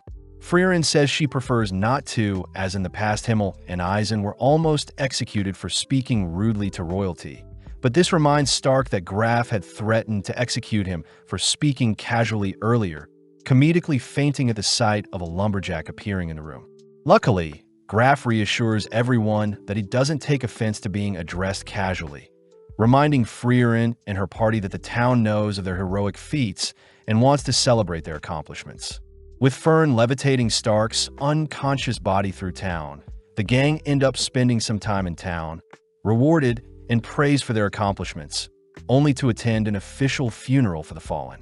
Having spent enough time in town, Freeren and her party begin heading out, escorted by Graf himself, warning Freeren that their next destination with the Northern Plateau is quite dangerous. Graf asks if Freeren's party houses a first-class mage, a mage that has received a certification award from the Continental Magic Association, leading Fern to show off her third-class mage certificate. Fern asks why Freeren hasn't acquired her certificate yet. But Freeren states she's too lazy to constantly update her rank, especially since the association changes every few years. Freeren shows off her old holy emblem, but Graf suggests that Freeren visit Oberst in the Northern Lands, the largest magical city, to take the first-class exam. Graf says the gang can make it to the city if they head over the Schwer Mountains, wishing Freeren and her party the best for the future, and promising to never forget what Freeren did for their town. Heading towards the mountains, our trio realize that it's beginning to snow, prompting Freeren to reveal that during the previous war with the Demon King, it was ultimately the cold winter conditions that claimed the most lives. Sadly, as the gang begin venturing on, they get lost in a snowstorm, leading Stark to faint in such poor conditions. Knowing that he'll be blown away with transportation magic, Fern is forced to drag Stark along, all heading towards an emergency shelter at the foot of the mountain. Relieved to see the shelter still standing, Freeren opens the door to a strange man exercising whilst half-naked, terrifying Fern as she is afraid the man is a pervert. Defusing the situation, the man reveals that he too is an elf, having been 300 years since he saw one of his kind. Grateful that Fern started a fire, the man introduces himself as Kraft the Monk, amazed to hear that Freeren is traveling to Oriol, also known as Heaven. Just then, Fern states that Stark's body is getting colder, cutting to Stark's perspective where he's dreaming of a massive jumbo berry dessert, only to awaken to see Kraft sharing a bed with him. Terrified at first, Stark suddenly realizes how refined Kraft's body is, having never heard of Kraft before, but it's apparent that Kraft is quite skilled. Asking Stark to remain in the shelter, Kraft, Freeren, and Fern head out to retrieve Kraft's frozen supplies, grateful to have mages to help unfreeze his frozen carriage. Kraft takes the chance to learn more about Freeren, impressed to hear Freeren used to be in the hero party, but Freeren refuses to reveal any more about her past. Forced to wait out the storm, the four end up sharing meals and spending time together, cutting to 6 months later where the blistering cold winds have finally died down. Kraft is seen carving a pendant for Fern, happy to hear that Fern is religious as well. Freeren asks why Kraft believes the world has a god, especially since the god of creation hasn't shown herself ever, but Kraft says he used to be a non-believer as well. Sadly, when all the people that once knew Kraft had passed away, Kraft had left his faith in the hands of God, reminding Freeren that once someone passes away, their legacy will be sealed. Therefore, Kraft asks that Freeren open up about her past. That way he can pray for her if she ever disappears. Flashing back, we see Himmel and Eisen playing with the orphans of a newly opened village. But off to the side, Freeren voices how surprised she was when she heard Hyder funded the orphans' reconstruction himself. Amused, Hyder reveals that he too was an orphan, asking to learn more about Freeren's past. That way he can pray for Freeren's future. Freeren sadly refuses to share anything, believing that her life has been very boring. But Hyder reveals that he knows Freeren has been concealing her mana permanently, something Hyder knows only exceptional mages are capable of. Hyder adds that he wants to learn more about Freeren, in case he has a mage daughter, putting a smile on Freeren's face as she tells Kraft that she already has someone that has prayed for her. Relieved to hear so, Kraft prays that Freeren reunite with her friends in heaven, heading off as Kraft states that Freeren and himself will hopefully meet in the next few centuries, officially parting ways. Trudging through the piles of snow, Freeren ends up falling asleep, worrying Fern as she wonders if she should allow Stark to carry her precious master. In Freeren's dream, she remembers the time when herself and the hero party first set out, annoyed to have only received 10 copper coins to kickstart their adventure. Motivated to earn lots of money through their adventures, Himmel unsheathes his hero's blade, but sadly Hyder says the blade is a replica. Himmel had received the replica from saving a merchant and decided to become a true hero when a young Hyder accused Himmel of only ever being a fake hero. With Himmel declaring that he'll one day acquire the real hero's sword, Freeren suddenly awakens from her dream, instructing Fern to head north towards a nearby village. Seeing as Freeren is still unable to walk, Fern soldiers on with Freeren on her back, refusing to allow Stark to carry Freeren. Seeing as the storm has died down, the gang arrive at the nearby village of the sword, greeted by the 49th village head, someone that is younger than expected. The chief mentions how unfortunate that a nearby cabin was destroyed, most likely due to the lord of the cabin. But Stark recognizes the village as the location that used to protect the hero's sword. Stark remembers that there was a sword that remained in a stone for centuries, up until Himmel himself drew the sword, a blade that would only accept a true hero. Heading to warm up in a nearby cabin, the chief cries that Freeren was meant to check on them every 50 years, but Freeren reasons that a checkup every 80 years would be fine as well. Seeing as the town is in dire need of monster extermination, the gang head out the next day, slaying some nearby snow beasts. Fern wonders why the village didn't hire any adventurers to help with the extermination, but Freeren utters that it's due to Himmel being the hero, prompting Stark to leap onto a pack of monsters gathered at the front of the cave, shocked to discover what is inside. Before Stark can ask Freeren about what is in the cave, the Lord appears from the snow, squashing Stark, but Freeren realizes that the Lord has gotten weaker over the years. Before the Lord can attack Freeren, Stark appears, severing one of the creature's arms, prompting Fern to cast a barrier to protect Freeren from the creature's second claw. Pleased by her students' attacks, Freeren decimates the Lord with one single spell, fulfilling her duties. Heading over to Stark, Stark asks to know why the hero's sword is still in the stone, but Freeren utters that the sword's aura is attracting the monsters, but a barrier is protecting the monsters from claiming the sword.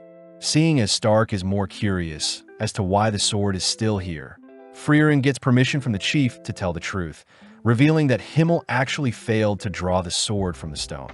Even after failing, Himmel promised to slay the Demon King, fulfilling his promise and ultimately became a true hero, even without the magical sword. Fern wonders why people would lie about Himmel retrieving the sword, but Freeren reminds everyone that a hero doesn't need embarrassing stories staining their legacy, and is meant to be a pillar to shape and inspire future generations. As everyone leaves the scene, Stark can't help but stare at the blade, suddenly remembering a flashback, only to cut to later that day where the gang prepare to depart, promising to return in 50 years' time. Deciding to head to a more thriving village, Freeren gives everyone permission to do as they please after checking in, leading Fern to invite Freeren to go shopping with her, but Freeren declines, wanting to spend the day reading her grimoire. Out of nowhere, Freeren suddenly remembers today is Stark's 18th birthday, shocking Fern as she hasn't thought of what present to get Stark.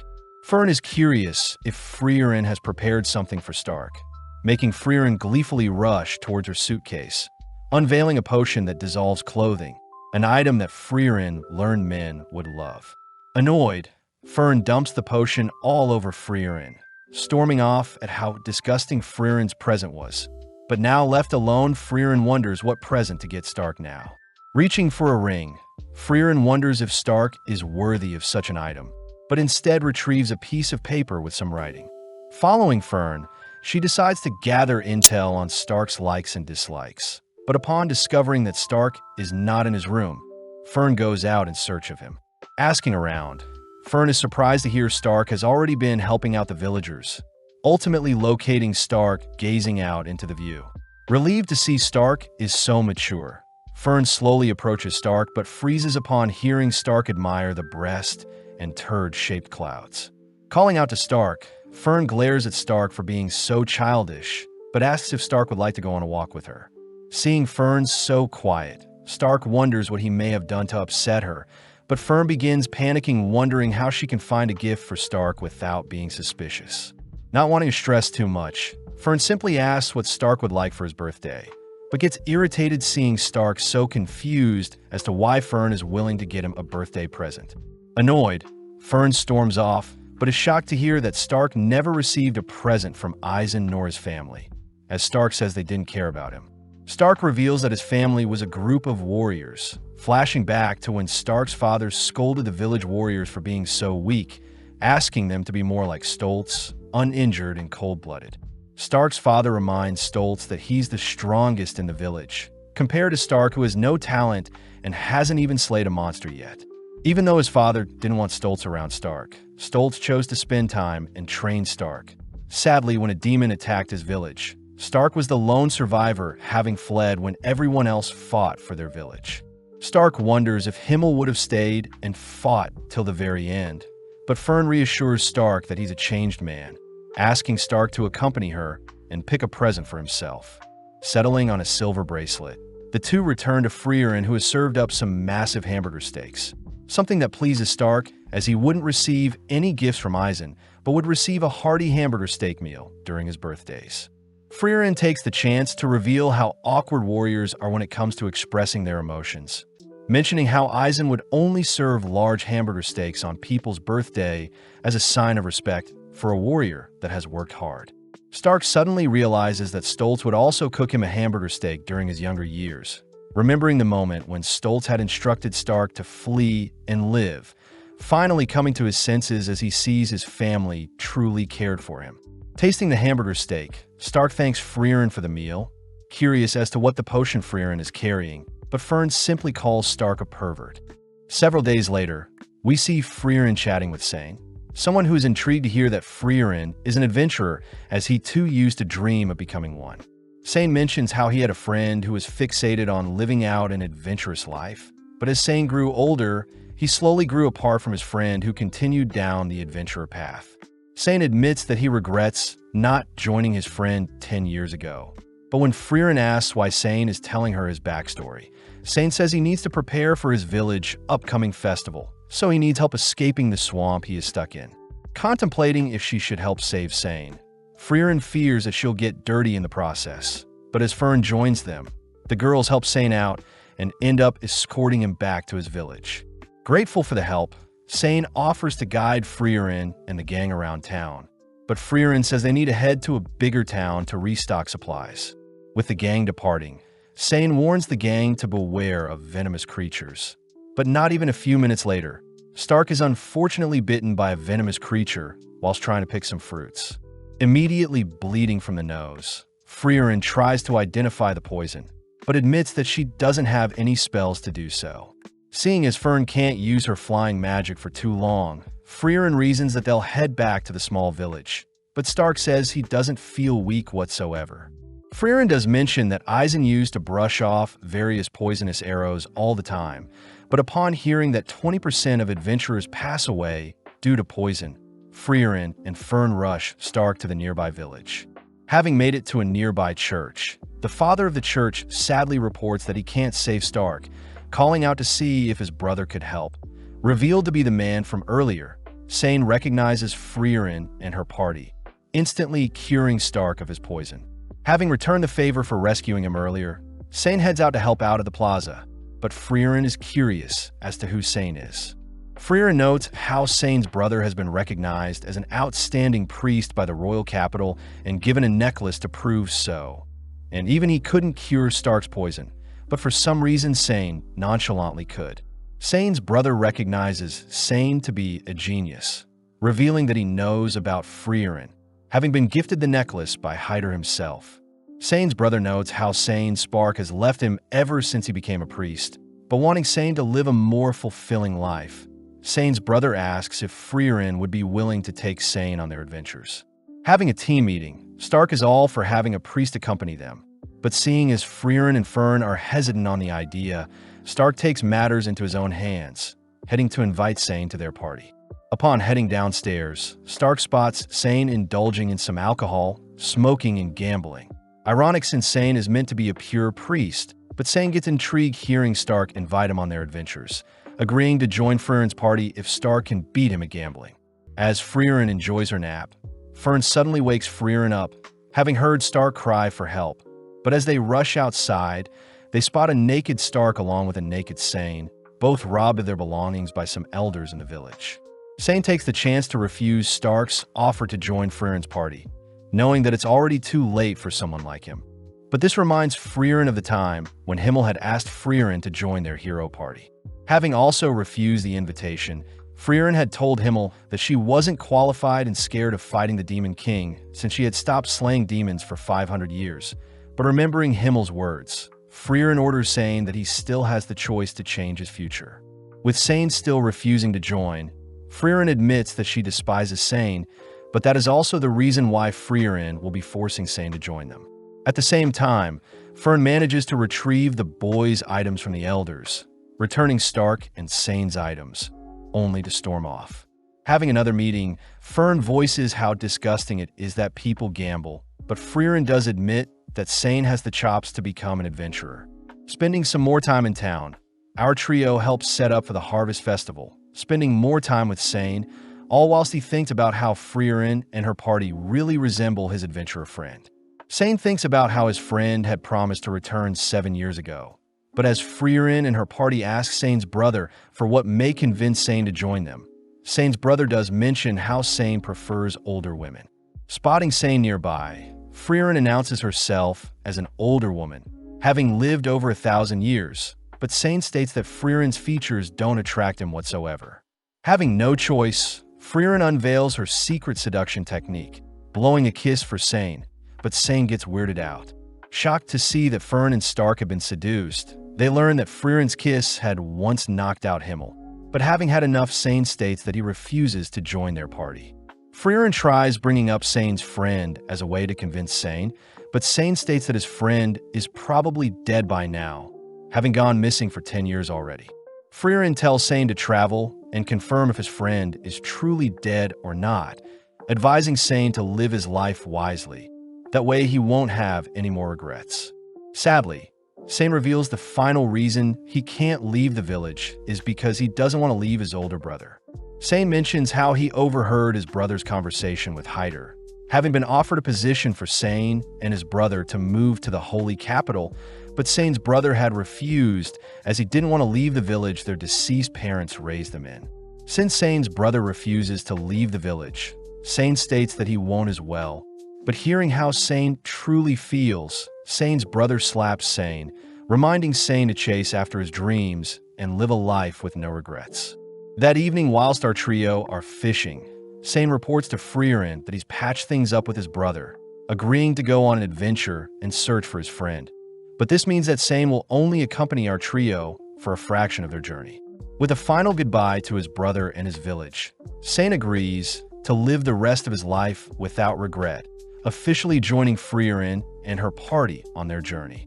Having made it to the Rod region in the Northern Lands, the gang are amazed at the variety of stores in town, something that reminds Freeren of the hero party.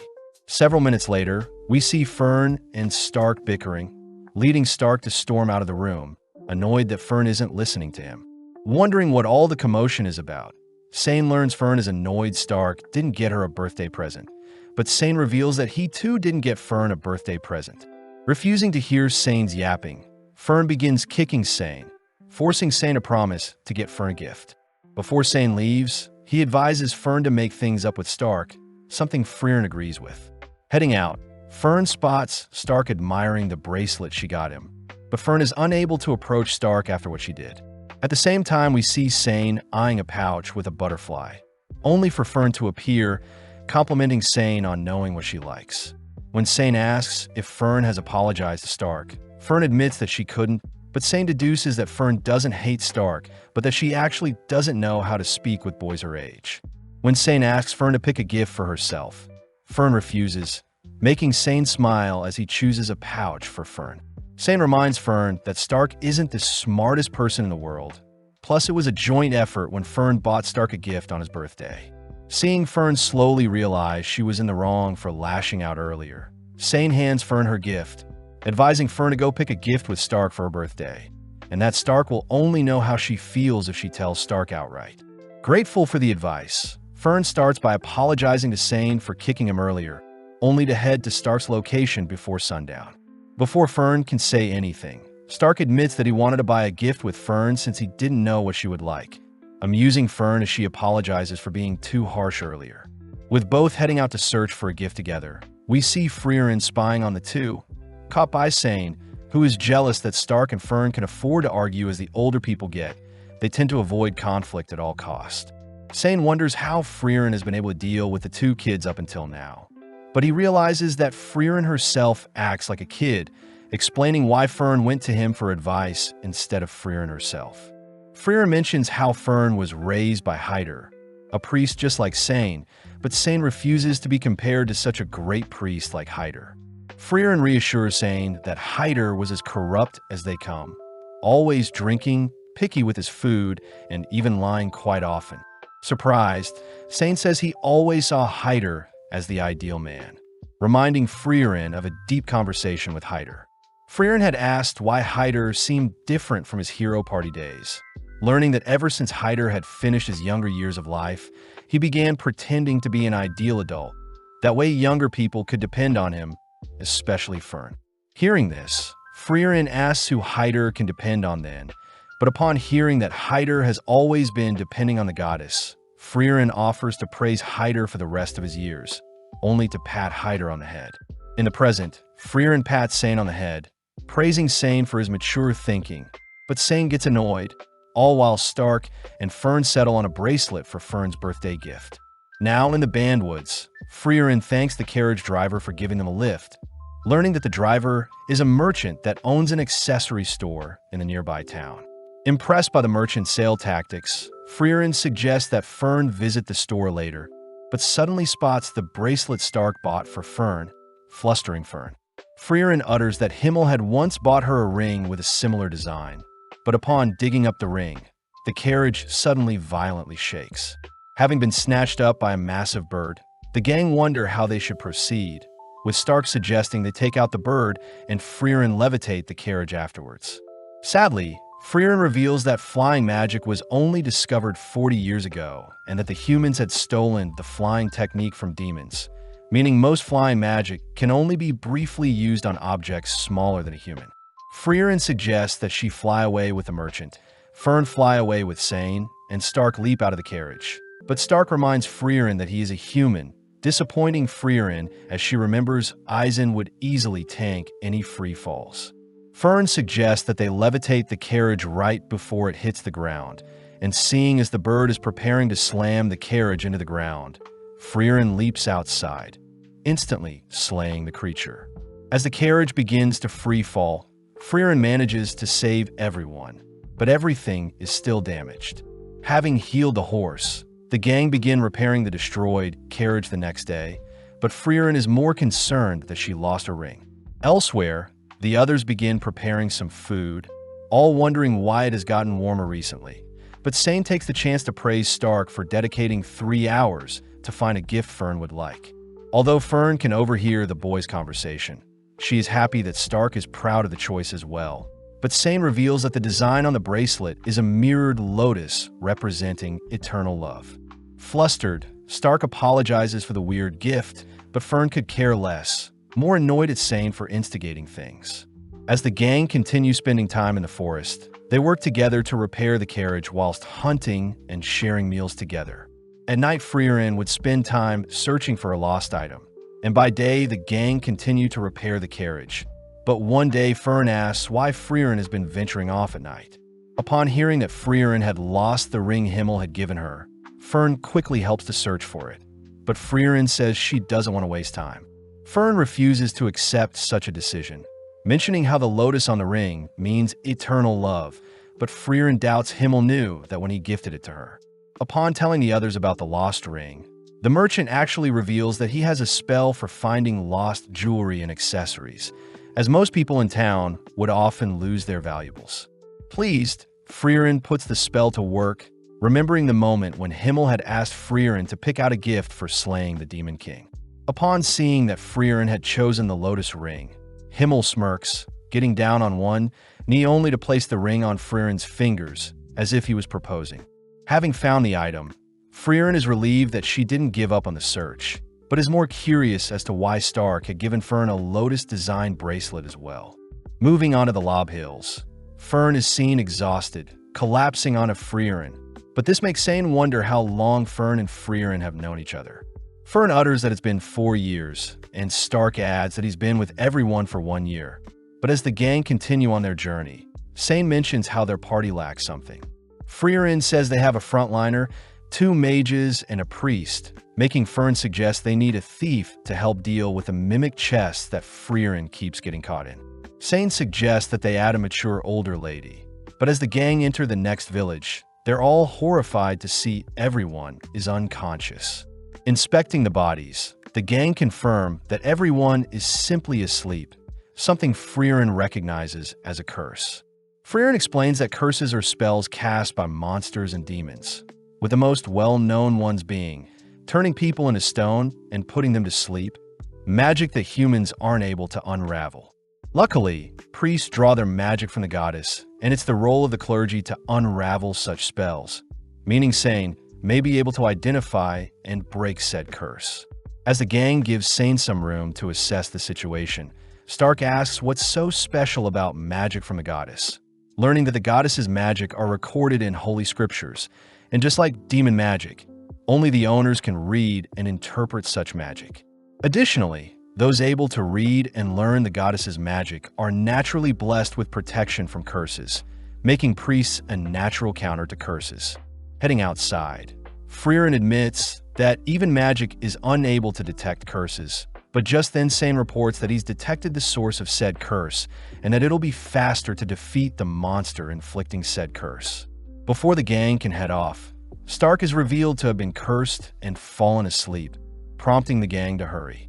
As they travel through the night, they levitate Stark's body with them, but as night falls, Fern ends up falling asleep as well. With no other choice, Freeren conceals the lovebirds with a barrier, leaving only Freeren and Sane alone. The deeper they venture into the forest, the more sleepy Freeren gets, asking Sane to wake her up when they encounter the monster. But Sane cries that he can only wake Freeren up for 5 seconds. Sensing the creature nearby, Sane has no choice but to carry Freeren with him, placing Freeren down as he finally comes face to face with a subspecies of the Chaos Flowers. Knowing that the monster is slowly draining the mana of its victims, Sane begins to evade the monster's advances, reciting that Chaos Flowers merge with local flora to exist and that their cores are their weaknesses. Taking out his book, Sane conjures several holy spears, aiming it at the core of the flower, but is surprised to see the monster had deflected the projectiles with its leaves. Wondering if he should awaken Freeren to help, Sane fears that 5 seconds won't be enough to explain the situation, fearing that if the flower deflected one of Freeren's powerful spells, the whole surrounding village would be wiped out.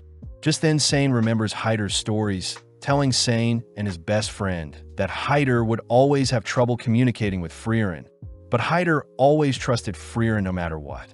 Choosing to bet everything he can on these next 5 seconds, Sane breaks Freeren from the sleeping curse. But before Sane can explain the situation, Freeren instantly shoots down the monster with a single spell. The next morning, Stark awakens next to Fern, all heading back to the village, only to be praised for saving them. As the gang head off, Sane admits how amazing Freeren was, having known instantly what type of monster it was and how to defeat it. Freeren takes the chance to praise Sane for trusting her, finally making it to the halfway point of Vorig, where their next goal is Oberst.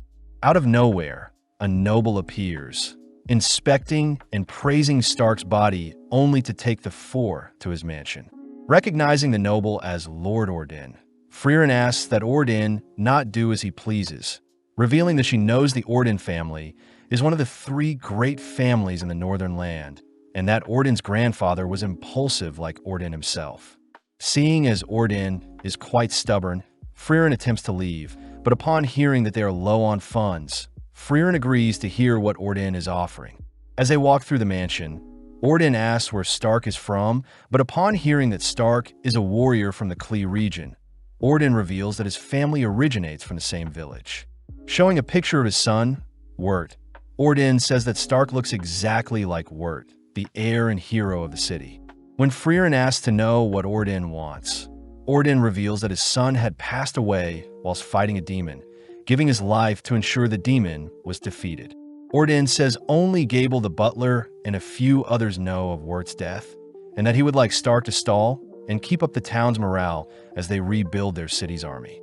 Ordin states that there will be a party 3 months from today that he wants Stark to attend, offering to pay Freeren 10 straw gold coins and any grimoire of her choosing if Stark accepts. With no other choice, Gable begins teaching Stark the proper etiquette, all while Sane drinks out and the girls enjoy tasty snacks. One day, Fern spots Stark loitering around, exhausted from everything he has to remember, but caught off guard when Stark shows Fern what he's been practicing. With Fern weirded out, Stark heads to speak with Orden, wondering how Orden feels having only been 2 months since Wirt passed away. Orden mentions how he already planned a replacement, but Stark looks closer to Wirt, admitting that he doesn't like pretending that his son is still alive. Heading outside, Orden introduces Mutt, his second son and new future heir, someone Orden doesn't believe is as great as Wirt, reminding Stark of his own family dynamic. Given a wooden sword, Orden asks Stark to demonstrate his strikes, but upon seeing Stark shake profusely, Orden asks Stark to be confident, reassuring Stark that he isn't so strict. Stark takes the chance to ask Orden how he feels about Mutt, happy to hear that although Orden is strict with Mutt, Orden still values Mutt, deeply believing that Mutt will one day surpass Orden himself. Elsewhere, Orden asks Fern to attend the party with Stark, immediately putting Fern to work, ultimately leading up to the big day. With Stark and Fern tired from the past 3 months, they both reason that they might as well show off their hard work, leading Stark to ask Fern to accompany him for a dance. At first, they start slow since Fern is quite nervous, but taking the lead, Stark guides and encourages Fern to be more confident, all while Sane and Freeren watch from the side. With the party over, Orden is seen removing his eye patch, wondering if Wirt would be alive if it weren't for his injury. Seeing Stark appear, Orden orders Gable to give Freeren her rewards, praising Stark for being a great warrior. Before Orden can offer Stark to remain by his side, Stark refuses as Stark can't replace Orden's dead son, and Orden can't replace Stark's dead father. Orden reveals that Wirt and himself had a fight during their last conversation, something Stark can relate to, as he too needs to apologize and return to Eisen before it's too late. Flashing back, we see Sane passing time by fishing, but is interrupted by his friend who drags Sane along to take photos with him, a memory Sane still thinks about. Now in the Klar region, Freeren tells everyone about a powerful dwarf in the upcoming village that has lived for over 400 years, amazing since dwarves normally live for only 300 years. Freeren says she refers to the dwarf as Old Man Vol, a rare case of someone that can relate with Freeren since they both live for a long time.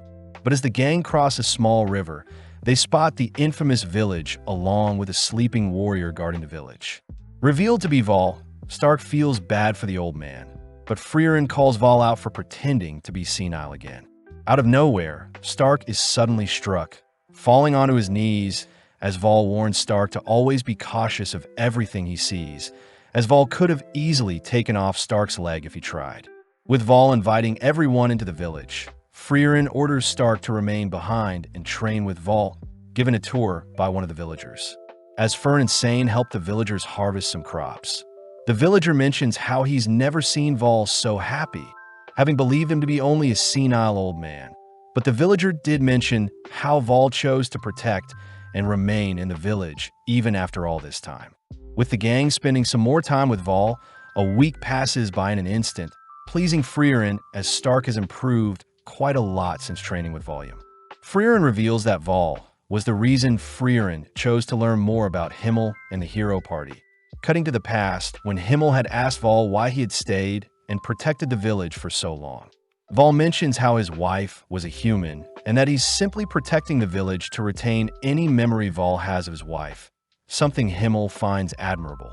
Thanking Himmel for his kind words, Vol promises to remember the Hero Party once they've defeated the Demon King and have passed away, but Himmel reassures Vol that Freeren and Eisen will be the ones to continue their legacy even after passing.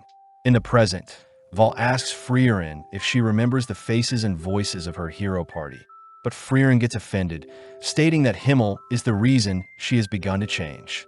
Hearing Vol utter that he has forgotten his wife's face and voice, Freeren calls Vol out for joking around, mentioning how her party will be heading to Oriole near the Demon King's castle. Pleased, Vol gets excited that Freeren is finally going off to defeat the Demon King. But this surprises Freeren as she wants to tell Vol that the Demon King has already been defeated, but holds back not wanting to disturb Vol's peace. With a final farewell to Vol, the gang continue on their path, occasionally stopping so Sane can ask around for his friend's whereabouts. Stark is impressed that people still remember the name of Sane's friend, even after 10 years, but Sane mentions how his friend went by Guerrilla Warrior, a memorable title. With a mere bridge separating the gang from reaching the magical city of Oberst, the gang choose to rest first at a nearby village, excited to hear that Gorilla Man did indeed help defeat a demon in the village, but only a stubborn old woman may remember where Gorilla Man did after. Upon visiting the older woman, the woman refuses to give the gang info on Gorilla Man for free, starting off by having the party run several errands that take up several hours. Once the gang has wrapped up and reported back to the older woman, she finally agrees to give the gang their final task, and only after will she give them the information they want. Heading to some old statues, the woman mentions how she recognizes Sane, but upon seeing the old statues, the gang hear that the statue honors two forgotten heroes. Realizing one of them to be Kraft, Sane suddenly remembers a time when Hyder had shown the younger versions of Sane and Gorilla Man a similar statue, warning that everyone's legacy will eventually fade and be forgotten. From that moment on, Sane's friend had claimed the name of Gorilla Man, and Sane was given the title of Goatee Priest. Having helped clean up the statue, the old lady reveals that Gorilla Man also helped clean the statues a long time ago, even speaking quite highly of Sane. As the gang begin heading off, Freeren realizes Sane knows where his friend is, believing his friend is in the opposite direction of Oberst, making Sane struggle to decide what to do. Conflicted on what he should do, Sane reminds himself that he's on the journey to look for his friend, but seeing as they need more time, the gang spend the night in town. With Fern and Sane heading out to retrieve firewood and food, Fern and Stark share a moment when Fern teases Stark with her cold hands, but the gang get worried seeing snowfall. The next day, the town is consumed by a blizzard, meaning they won't be able to proceed with their adventure until the blizzard dies down. Luckily, Freeren knows that there's a magic store with a shady shopkeeper, mentioning there could be a possibility for legendary spells. Since they'll be staying in town for a month, Sane gets quite relieved, getting to share meals and spend time with Freeren and the others. With several days already passing by, Sane is seen drinking with one of the village elders, realizing that he's been spending time away from Freeren and the others. At that moment, Freeren appears, asking if Sane can mediate an argument between Fern and Stark. Upon checking up on the two, Sane and Freeren ask why Fern is angry with Stark, but seeing as they aren't getting anywhere, Sane chooses to speak with Stark privately. Stark reveals that he was simply paying Fern back for the time when she placed her cold hands on Stark's face. But when he did it to Fern, Fern got mad at him. Seeing as Stark and Fern are having another simple disagreement, Sane asks Stark to simply apologize and tell Fern what his true intentions were. Up next, Sane speaks with Fern privately, relieved to hear that Fern doesn't hate Stark for what he did, but was simply frightened when Stark held Fern in place with his strong hand. With the two lovebirds making up, Freeren and Sane share a meal, prompting Sane to ask why Freeren invited him on the journey in the first place. Freeren reveals that Sane reminded Freeren of herself before she met Himmel and the hero party, simply giving Sane a reason to adventure and live life, just like how Himmel gave Freeren a reason to live. Grateful for the memories, Sane bids farewell the next morning as he plans to search for his friend, surprising Stark and Fern since the farewell was quite short. As our trio make it to the Offen mountain ranges, where Stark is tasked with hunting and gathering, but one day Stark discovers that Fern has caught a fever. Calling on Freeren to cure Fern, Freeren realizes that Sane had left behind some medicinal herbs. Grateful as Freeren can identify the illness and cure Fern accordingly. Stark is surprised Freeren has a holy scripture of her own, managing to identify the illness as a simple cold, and it would make sense to head to a nearby village to get out of the cold.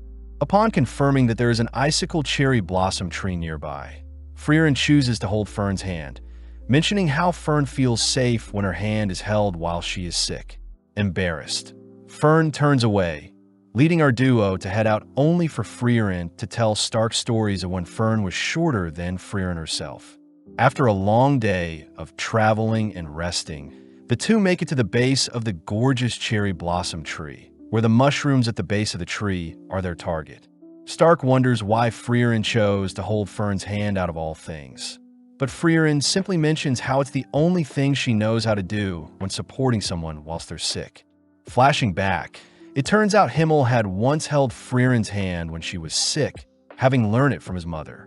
Although Freeren thought it was strange, the thought of knowing Himmel was quite soothing when Freeren was sick, and hence Freeren promises to hold Stark's hand when he's ill as well. Upon retrieving the mushrooms, Freeren begins concocting a scary-looking mixture, only to feed the medicine to Fern, all while Stark helps out in the village. Having made a full recovery, the gang thank the village for all the help, finally heading towards Oberst, the Magic City. Finally laying eyes on the Grand City, the trio reason that they should look for a carriage to cut down on time, prompting Fern to remind Freeren to take the first-class mage certificate if they want to enter the Northern Plateau.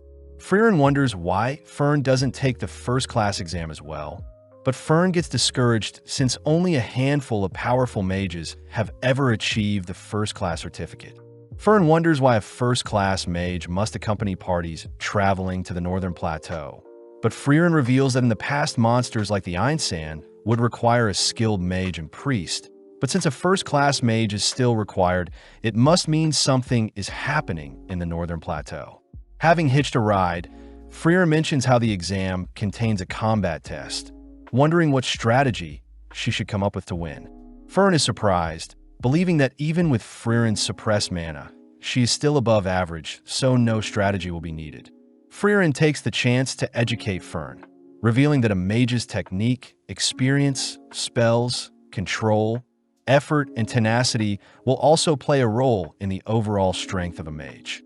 Freeren adds that she's lost 11 times to mages with less mana than herself, these being 4 demons, one of which was Qual, 1 elf, and 6 humans. At the same time, we see a green-haired mage traveling by foot to Graf Franit's domain, stopping to take a break, only to run into some bandits. Before the bandits can attack the mage, Kraft appears, nonchalantly beating and scaring the bandits off. The mage thanks Kraft, introducing herself as Yubel the mage. But Kraft reveals that he wasn't here to save Yubel, but in fact he was protecting the bandits, having found the corpses of other bandits torn up by a powerful mage. As both part ways, Yubel mentions how she's heading to take the first-class exam, reminding Kraft that Freeren had planned to do the same thing as well. Now at the Magic Association in town, the receptionist tells Freeren that her exam is in 2 months and that first-class exams can be taken once every 3 years. Upon hearing that a 5th-class mage or higher certification is needed before taking the exam, Freeren attempts to flee, but Fern stops Freeren, reminding her that they need a first-class mage to continue their journey. Freeren states that they can simply hire a first-class mage or travel by sea, but Fern says that they don't have the finance to afford such a thing. Taking out her old holy emblem, Freeren asks if her emblem can be used for anything, but out of nowhere an older gentleman asks to have a close look at Freeren's emblem, shocked at what he sees. That afternoon, Freeren is surprised someone recognized her holy emblem, flashing back to her time in the hero party when Freeren had shown off her emblem to the others.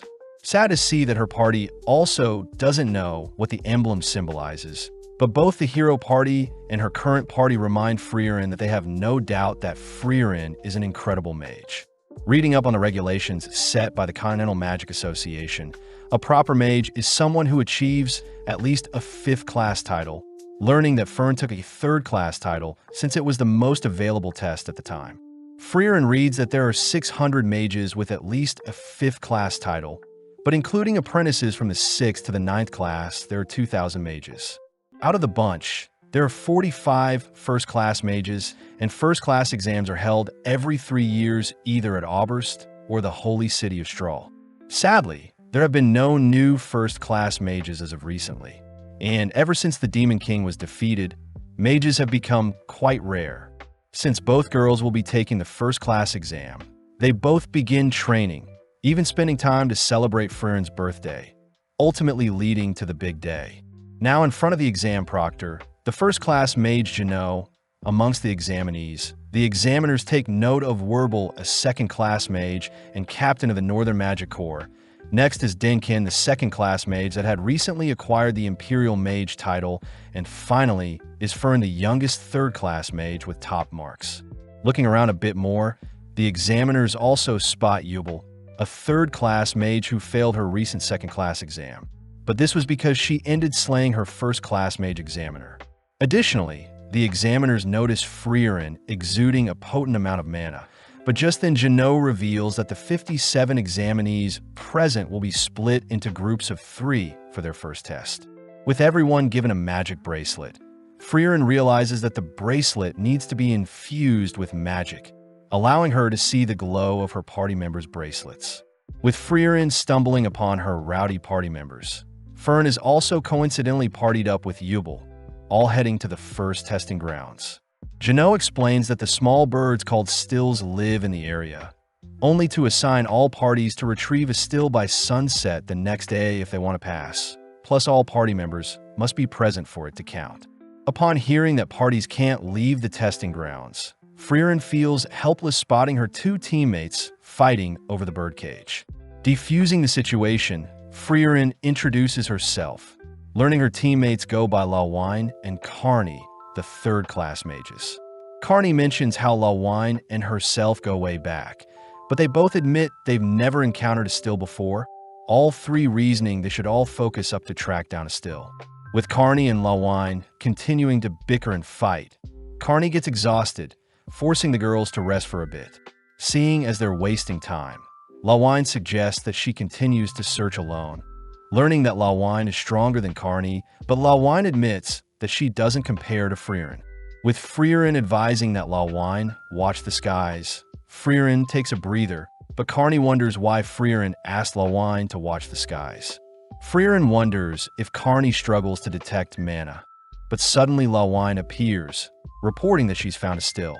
Instantly, Carney attempts to trap the bird in a water barrier, but when the bird evades, Lawine manages to freeze the water, ultimately capturing the still.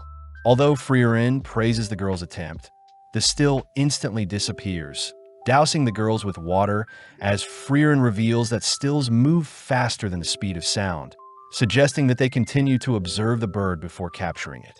Spending more time together, Carney and Lawine continue to argue, and sadly they fail to capture a single still, but they choose to set up camp as night falls. That night, Carney awakens to the sound of rain, only to notice that Freeren is missing, only to go out in search of her. Having made it to a cliff, Carney wonders where the sound of rain is coming from, but is suddenly attacked by a monster.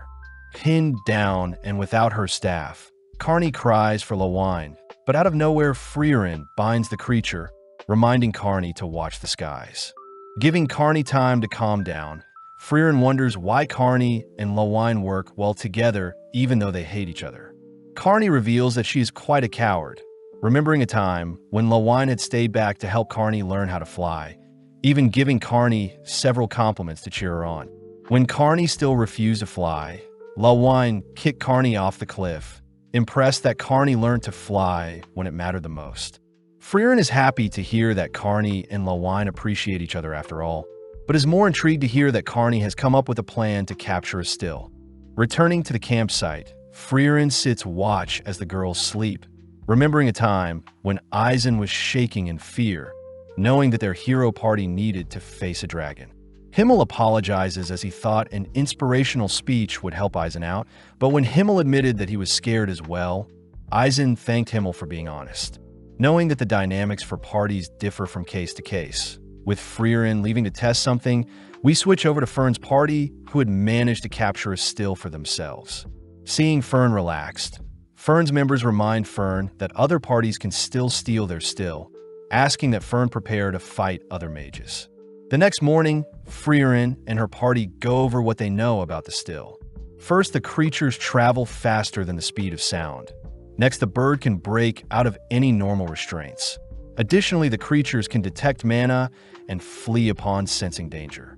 Lawine points out that they won't be able to detect the creature, since the stills don't have any mana. But Freeren points out how she was experimenting with a spell last night that could capture the creature.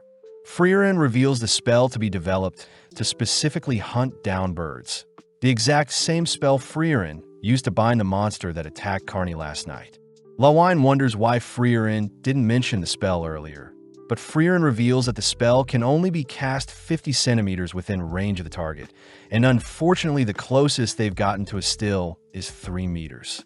Freeren asks if the girls can possibly stop the bird with their magic, prompting both girls to suggest that their freezing and water spells could possibly temporarily restrain the bird, but it would be tough to get close without it sensing their mana. Suddenly realizing something, Freeren tells the girls her idea, intriguing the girls as they may have to fight with the other parties, but they commit since it's their only option. At the same time, Fern, Yubel, and Land all choose to hide in a cave, but upon running out of water, they all decide to replenish their water. But Yubel suddenly realizes that the ground they're walking on used to be a riverbed. Fern asks how powerful the barrier is, wondering if the barrier stopped the flow of water into the testing area. But Land points out that there is still a source of water in the middle of the testing area. Additionally, since the still won't survive without water, Fern's party agrees to search for smaller ponds nearby. But upon detecting a magic projectile nearby, Fern instantly conjures a barrier to defend. Unable to spot their foes, Fern continues to stall, all whilst Yubel fends off Werbel's advances. Land faces Sharf, and Fern faces Airy. Werbel takes the chance to praise Fern for reacting to his spell, but before the two parties can initiate their duel, a massive beam of light suddenly consumes the central lake. Lawine is revealed to be freezing the central entire lake, confusing the other parties as they fail to unfreeze the lake. Having witnessed Lawine's magnificent spell, Denkin reasons that no still will now come to the lake again, advising his team members, Richter and Laufen, to follow after Freeren and her party as they plan on stealing their still. As Freeren and her party set their plan into motion, Fern and Werbel's party begin clashing, all agreeing to separate for now. Assessing the situation, Denkin scolds the mages for wasting their magic attempting to unfreeze the lake, but also doesn't recommend mages search for other waterholes whilst in the air, as they will be vulnerable to monsters. Turning and heading after Freren's party, Denkin runs into the party they saw flying earlier, having been slaughtered and taken prey by the monsters. When Laufen suggests that they at least bury the corpses of their fellow mages, Denkin forbids it, revealing that the Geisel monsters hunt based on their prey's mana, and since the corpses still have mana, the Geisel will lock onto them if they move the bodies. Laufen wonders how sadistic the examiners are for not caring about the lives of the test takers, but Richter states that the Continental Magic Association simply wants to keep a certain standard for those who manage to become a first-class mage. Denkin voices how he despises the association's old way of thinking, having seen mages greater than himself fail to achieve anything noteworthy. But just then Denkin spots a suspicious body of water. Upon further inspection, Denkin manages to detect a faint scent of mana infused in the water, believing it to be Freeren and her party's doing, and as a result of the mana in the water, the stills won't come near this body of water.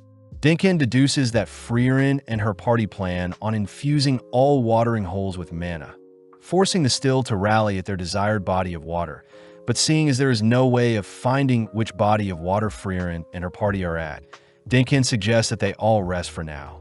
At the same time, Carney is seen reporting that she's infused as many bodies of water with her mana, all agreeing to bunker down in their current positions for Estelle to appear. Seeing as they now need to wait, Freeren suppresses her mana even further, uttering that she mustn't move or else mana will be released. As Carney and Lawine hide nearby, Freeren watches as various creatures drink from the nearby water source, but upon spotting a still land on her shoulder, Freeren successfully captures a still. In that instant, Denkin manages to detect Freeren's spell, sending Laufen to keep Freeren occupied. At the same time, Land faces Sharf, all whilst Fern faces Airy, who is shocked to see Fern is able to defend against all of her attacks. Strange since Fern uses basic attack and defense spells. Curious, Airy gets weirded out, having sensed a strange confidence exuding from Fern, but Airy does feel bad for Yubel, declaring that she'll be slaughtered having to face off against Werbel the strongest in their party. Fern calls Airy's bluff, revealing that she knows her is far stronger than Werbel himself, but not denying it. Airy states that Werbel's experience in battle is unmatched. Cutting to Werbel and Yubel's duel, Werble is forced to go on the defense, unable to detect Yubel's slashing attacks. Pausing for a moment, Yubel mentions how she may have overdid her attacks, but Werble deduces that Yubel's slashing attack has a 5-meter range, declaring that they should fight until the end. Back with Fern, she chooses to simultaneously fire hundreds of projectiles, testing how long Aerie can keep her barriers up, but after a few seconds, Fern manages to break through. With Werble revealing his trump card, Werble is able to seal away Yubel's mana, forcing her on her knees as she realizes that Werble could have easily binded and slayed her during their initial encounter. Werble reveals that simply looking at Yubel will bind her, so he gives Yubel the chance to leave behind the still and flee. But suddenly realizing something, Yubel tosses the still into the air, leaping forward only to barely miss a slash on Werble's eyes. Rebinding Yubel, Yubel deduces that Werble needs to have view of the entire target's body, but Werble realizes that Yubel is quite the sick person, having wanted to torture Werble by removing his eyes instead of cleanly severing off his head.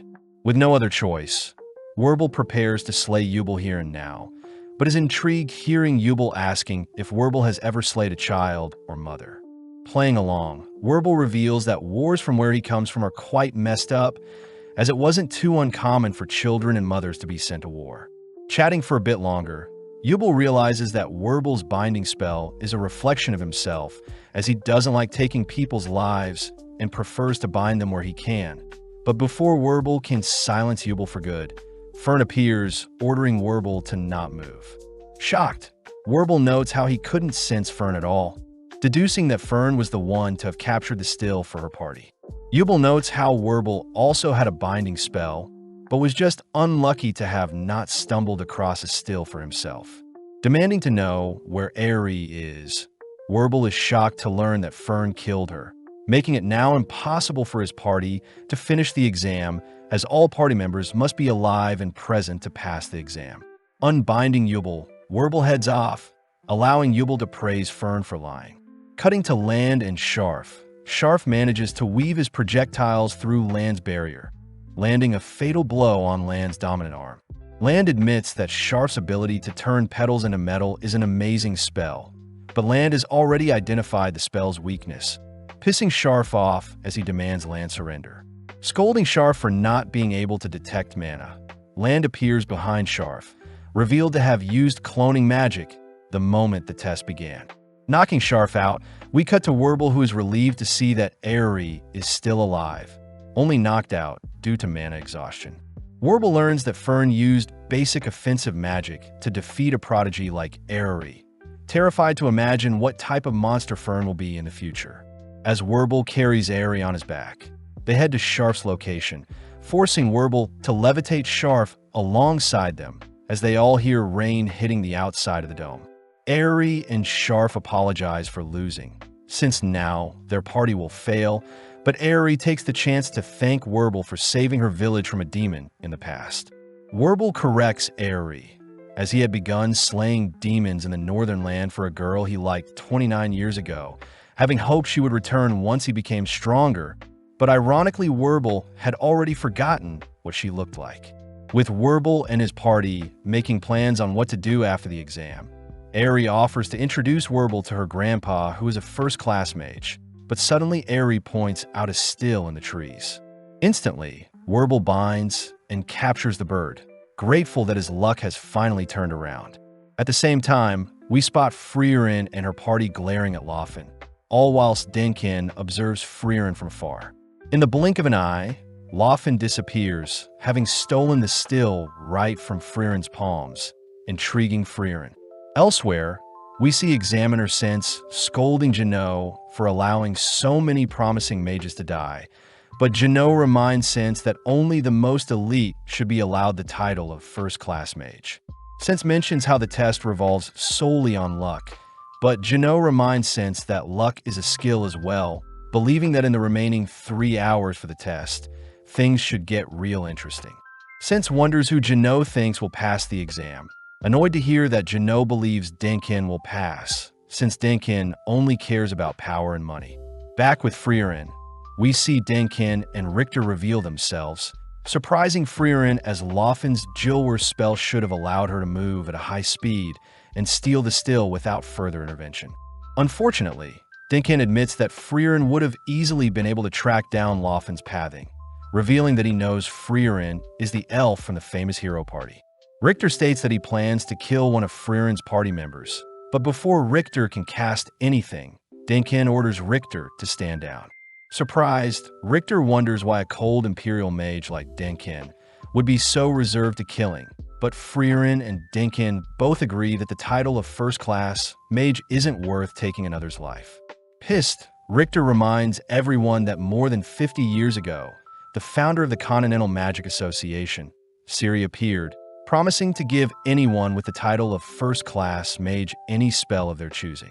People have since then regarded Ciri as the closest thing to the goddess themselves. Therefore, mages must do whatever it takes in order to obtain the title of first-class mage, if they want their wish granted by Ciri.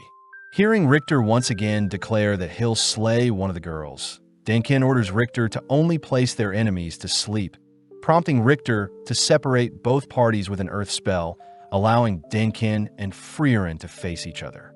Flashing back, we see Flam take Freeren to meet with her master, Ciri.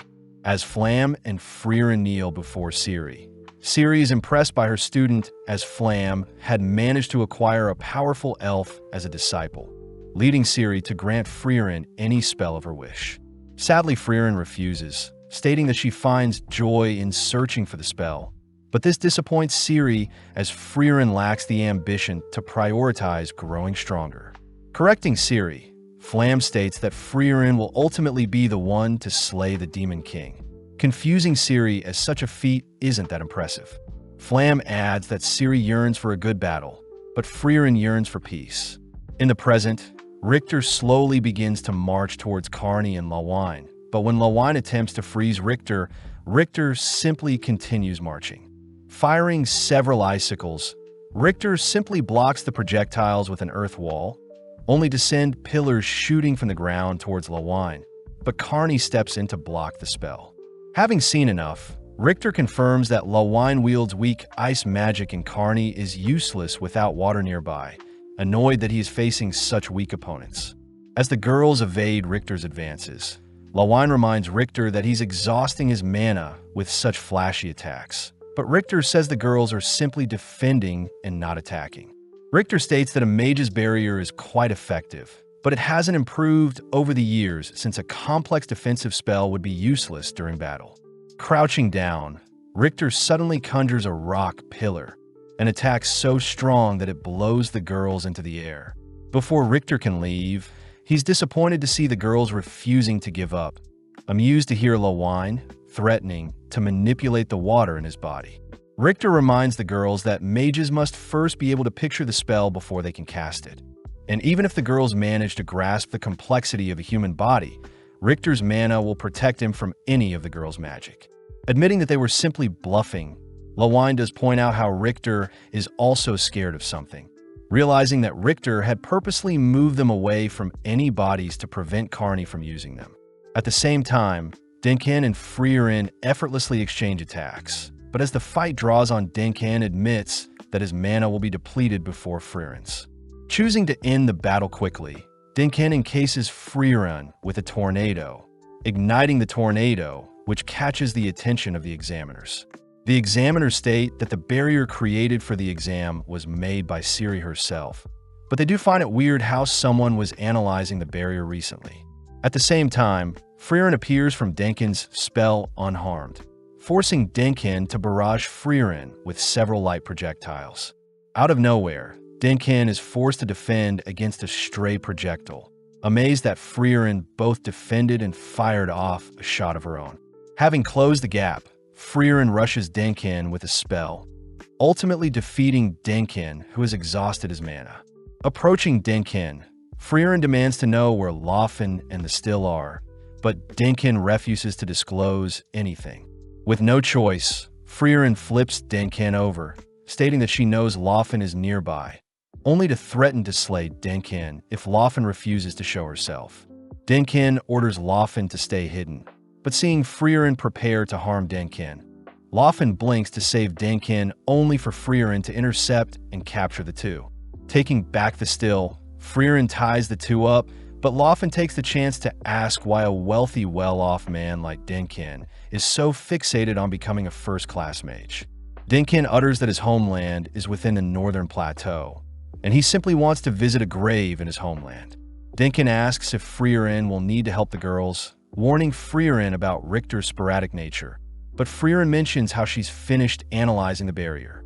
With Richter confirming that Denkin lost to Freeren, he turns his sights back onto the girls, this time dead set on unleashing powerful earth magic to snuff out Carney and Lawine.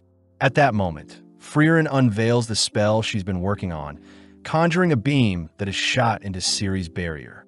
Smirking, Jeannot is confident that Ciri's barrier will hold, but in mere seconds the barrier shatters before the examiner's eyes. Asking for intel on Freeren, Jeannot confirms that Freeren is one of the last great mages, something Ciri herself agrees with as she senses Freeren's presence. Denkin asks why Freeren would destroy the barrier, but Freeren simply states that fighting a water mage in the rain would be quite tough. Cutting over to Richter, he begins to hesitate, rushing to finish off the girls, but this leaves him open to be trapped by Lawine's ice magic. Unable to move, Richter watches as Carney conjures a massive ball of water, ultimately overwhelming Richter as the surge of water bypassed all of his defenses. Heading over to the girls, Freeren utters that they have 2 hours remaining, praising both girls with head pats for their hard work. Having washed up beside Denkin and Laufen, Richter admits that his mana is depleted as well, but with no other choice, Denkin's party continues on, refusing to give up. Following Fern and her party, Yubel is weirded out to learn Fern only uses basic spells to fight. Plus, Yubel is intrigued to see who Fern's master is, as they were able to destroy the barrier. When Fern begins telling her party about the spell she can use, Land reminds Fern that there'll be possible enemies in the future, advising Fern to hold onto her secrets. Back with Denkin's party, they run into another party that has managed to capture a still, but are clearly exhausted, having lost one of their teammates during the process. Choosing to fight with honor, Denkin and Richter confront the party with bare fist, cutting to the end of the exam, where 6 parties remain with 18 mages passing the first round. The examiners announce that the next exam will be held in 3 days, all while Stark enjoys his peaceful time alone. The next day, Stark is seen lounging around in bed, only to be awoken by a sudden knock at the door. Upon realizing it's Fern and Freeren, Stark is immediately interrogated for slacking off, all 3 heading out into town to hopefully cheer Fern up. Freeren suggests an expensive store she visited with Himmel in the past, but as we cut to Richter, he is seen helping his grandma repair a broken lamp. As a reward, his grandma gives Richter a light snack, but as his grandma heads off, Richter runs into Denkin and Laufen. Seeing as they've run into each other, Denkin suggests that they eat out together, but Richter simply refuses. Beginning to close up shop, Richter overhears that Denkin's deceased wife used to share a meal with him at a famous restaurant in town, ultimately convincing Richter to agree to join Denkin for a meal. That night, Land is seen walking through town, briefly stumbling onto a lost kitten, only to spot it reunite with its mother. Out of nowhere, Ubbel appears, asking for a quick chat, something Land goes along with. Land takes the chance to ask why Yubel didn't slay Werble when she had the chance, impressing Yubel, as this means Land was observing her fight. Yubel mentions how, when she heard Werble's past, she began empathizing with Werble, suddenly casting Werble's binding spell.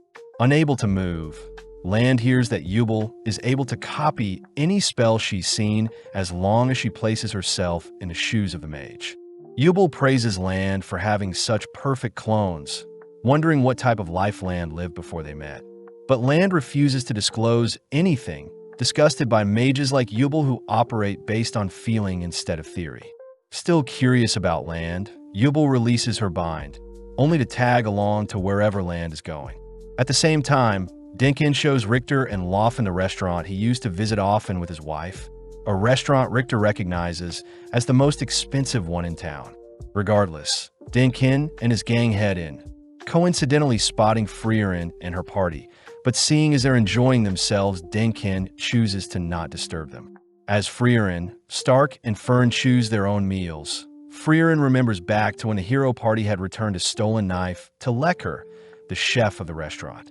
Lecker had promised to serve the hero party all throughout the night, even promising to keep the restaurant open for the next 100 years, something Himmel had wished for. In the present, Freeren indulges on the same meal she had many years ago, disappointed that the flavor isn't the same, but regardless, it's still delicious. With Freeren's party, Denkin's party, and even Land and Jubel dining in the same restaurant, they all head off for the night, cutting to the next morning when Stark is spending time with an old man. Coming to fetch Stark, Freeren learns that Stark randomly met the old man when he was training, but regardless, Freeren asks for Stark's help. Back in the inn, Fern is seen giving Freeren the silent treatment, annoyed that Freeren had overslept and forgot to buy groceries. Seeing as Freeren isn't able to resolve things with Fern, Stark tries to talk things over with Fern, but only hears that Fern wants snacks before they can talk. Elsewhere, we follow Carney waiting for someone, only to spot Werbel and Scharf heading through town, strangely stopping in front of a man only to declare the man is not fit to be a warrior. Just then, Lawine appears, apologizing for her dazzling outfit since her brothers, along with her mother, had chosen to spoil her with some gifts. Seeing the opportunity, Carney chooses to tease Lawine, but instead gets punished for doing so. Back with Freeren, she, along with Stark, attempts to buy snacks for Fern, accidentally running into Lawine and Carney, who join them on their shopping spree. Happy to hear that Freeren made more friends during the exam, Stark is suddenly stopped by Werbel, glad to have finally run into a competent warrior. Weirded out, Stark is recruited by Werbel to help slay a monster. But seeing as Fern and Freeren aren't against such a thing, Werbel drags Stark along with him. Back at the inn, Carney and Lawine give Freeren something, thanking Freeren for helping them pass the first exam. But this makes Freeren remember a chat she had with Himmel. Having saved a little girl from a monster, Freeren wondered why Himmel continues to help people, surprised to hear that Himmel wants to be remembered, even if it means risking his life to save others. Having heeded Himmel's advice, Freeren chooses to spend time with the girls, sharing stories together. But before they can wrap up, a message is delivered to them.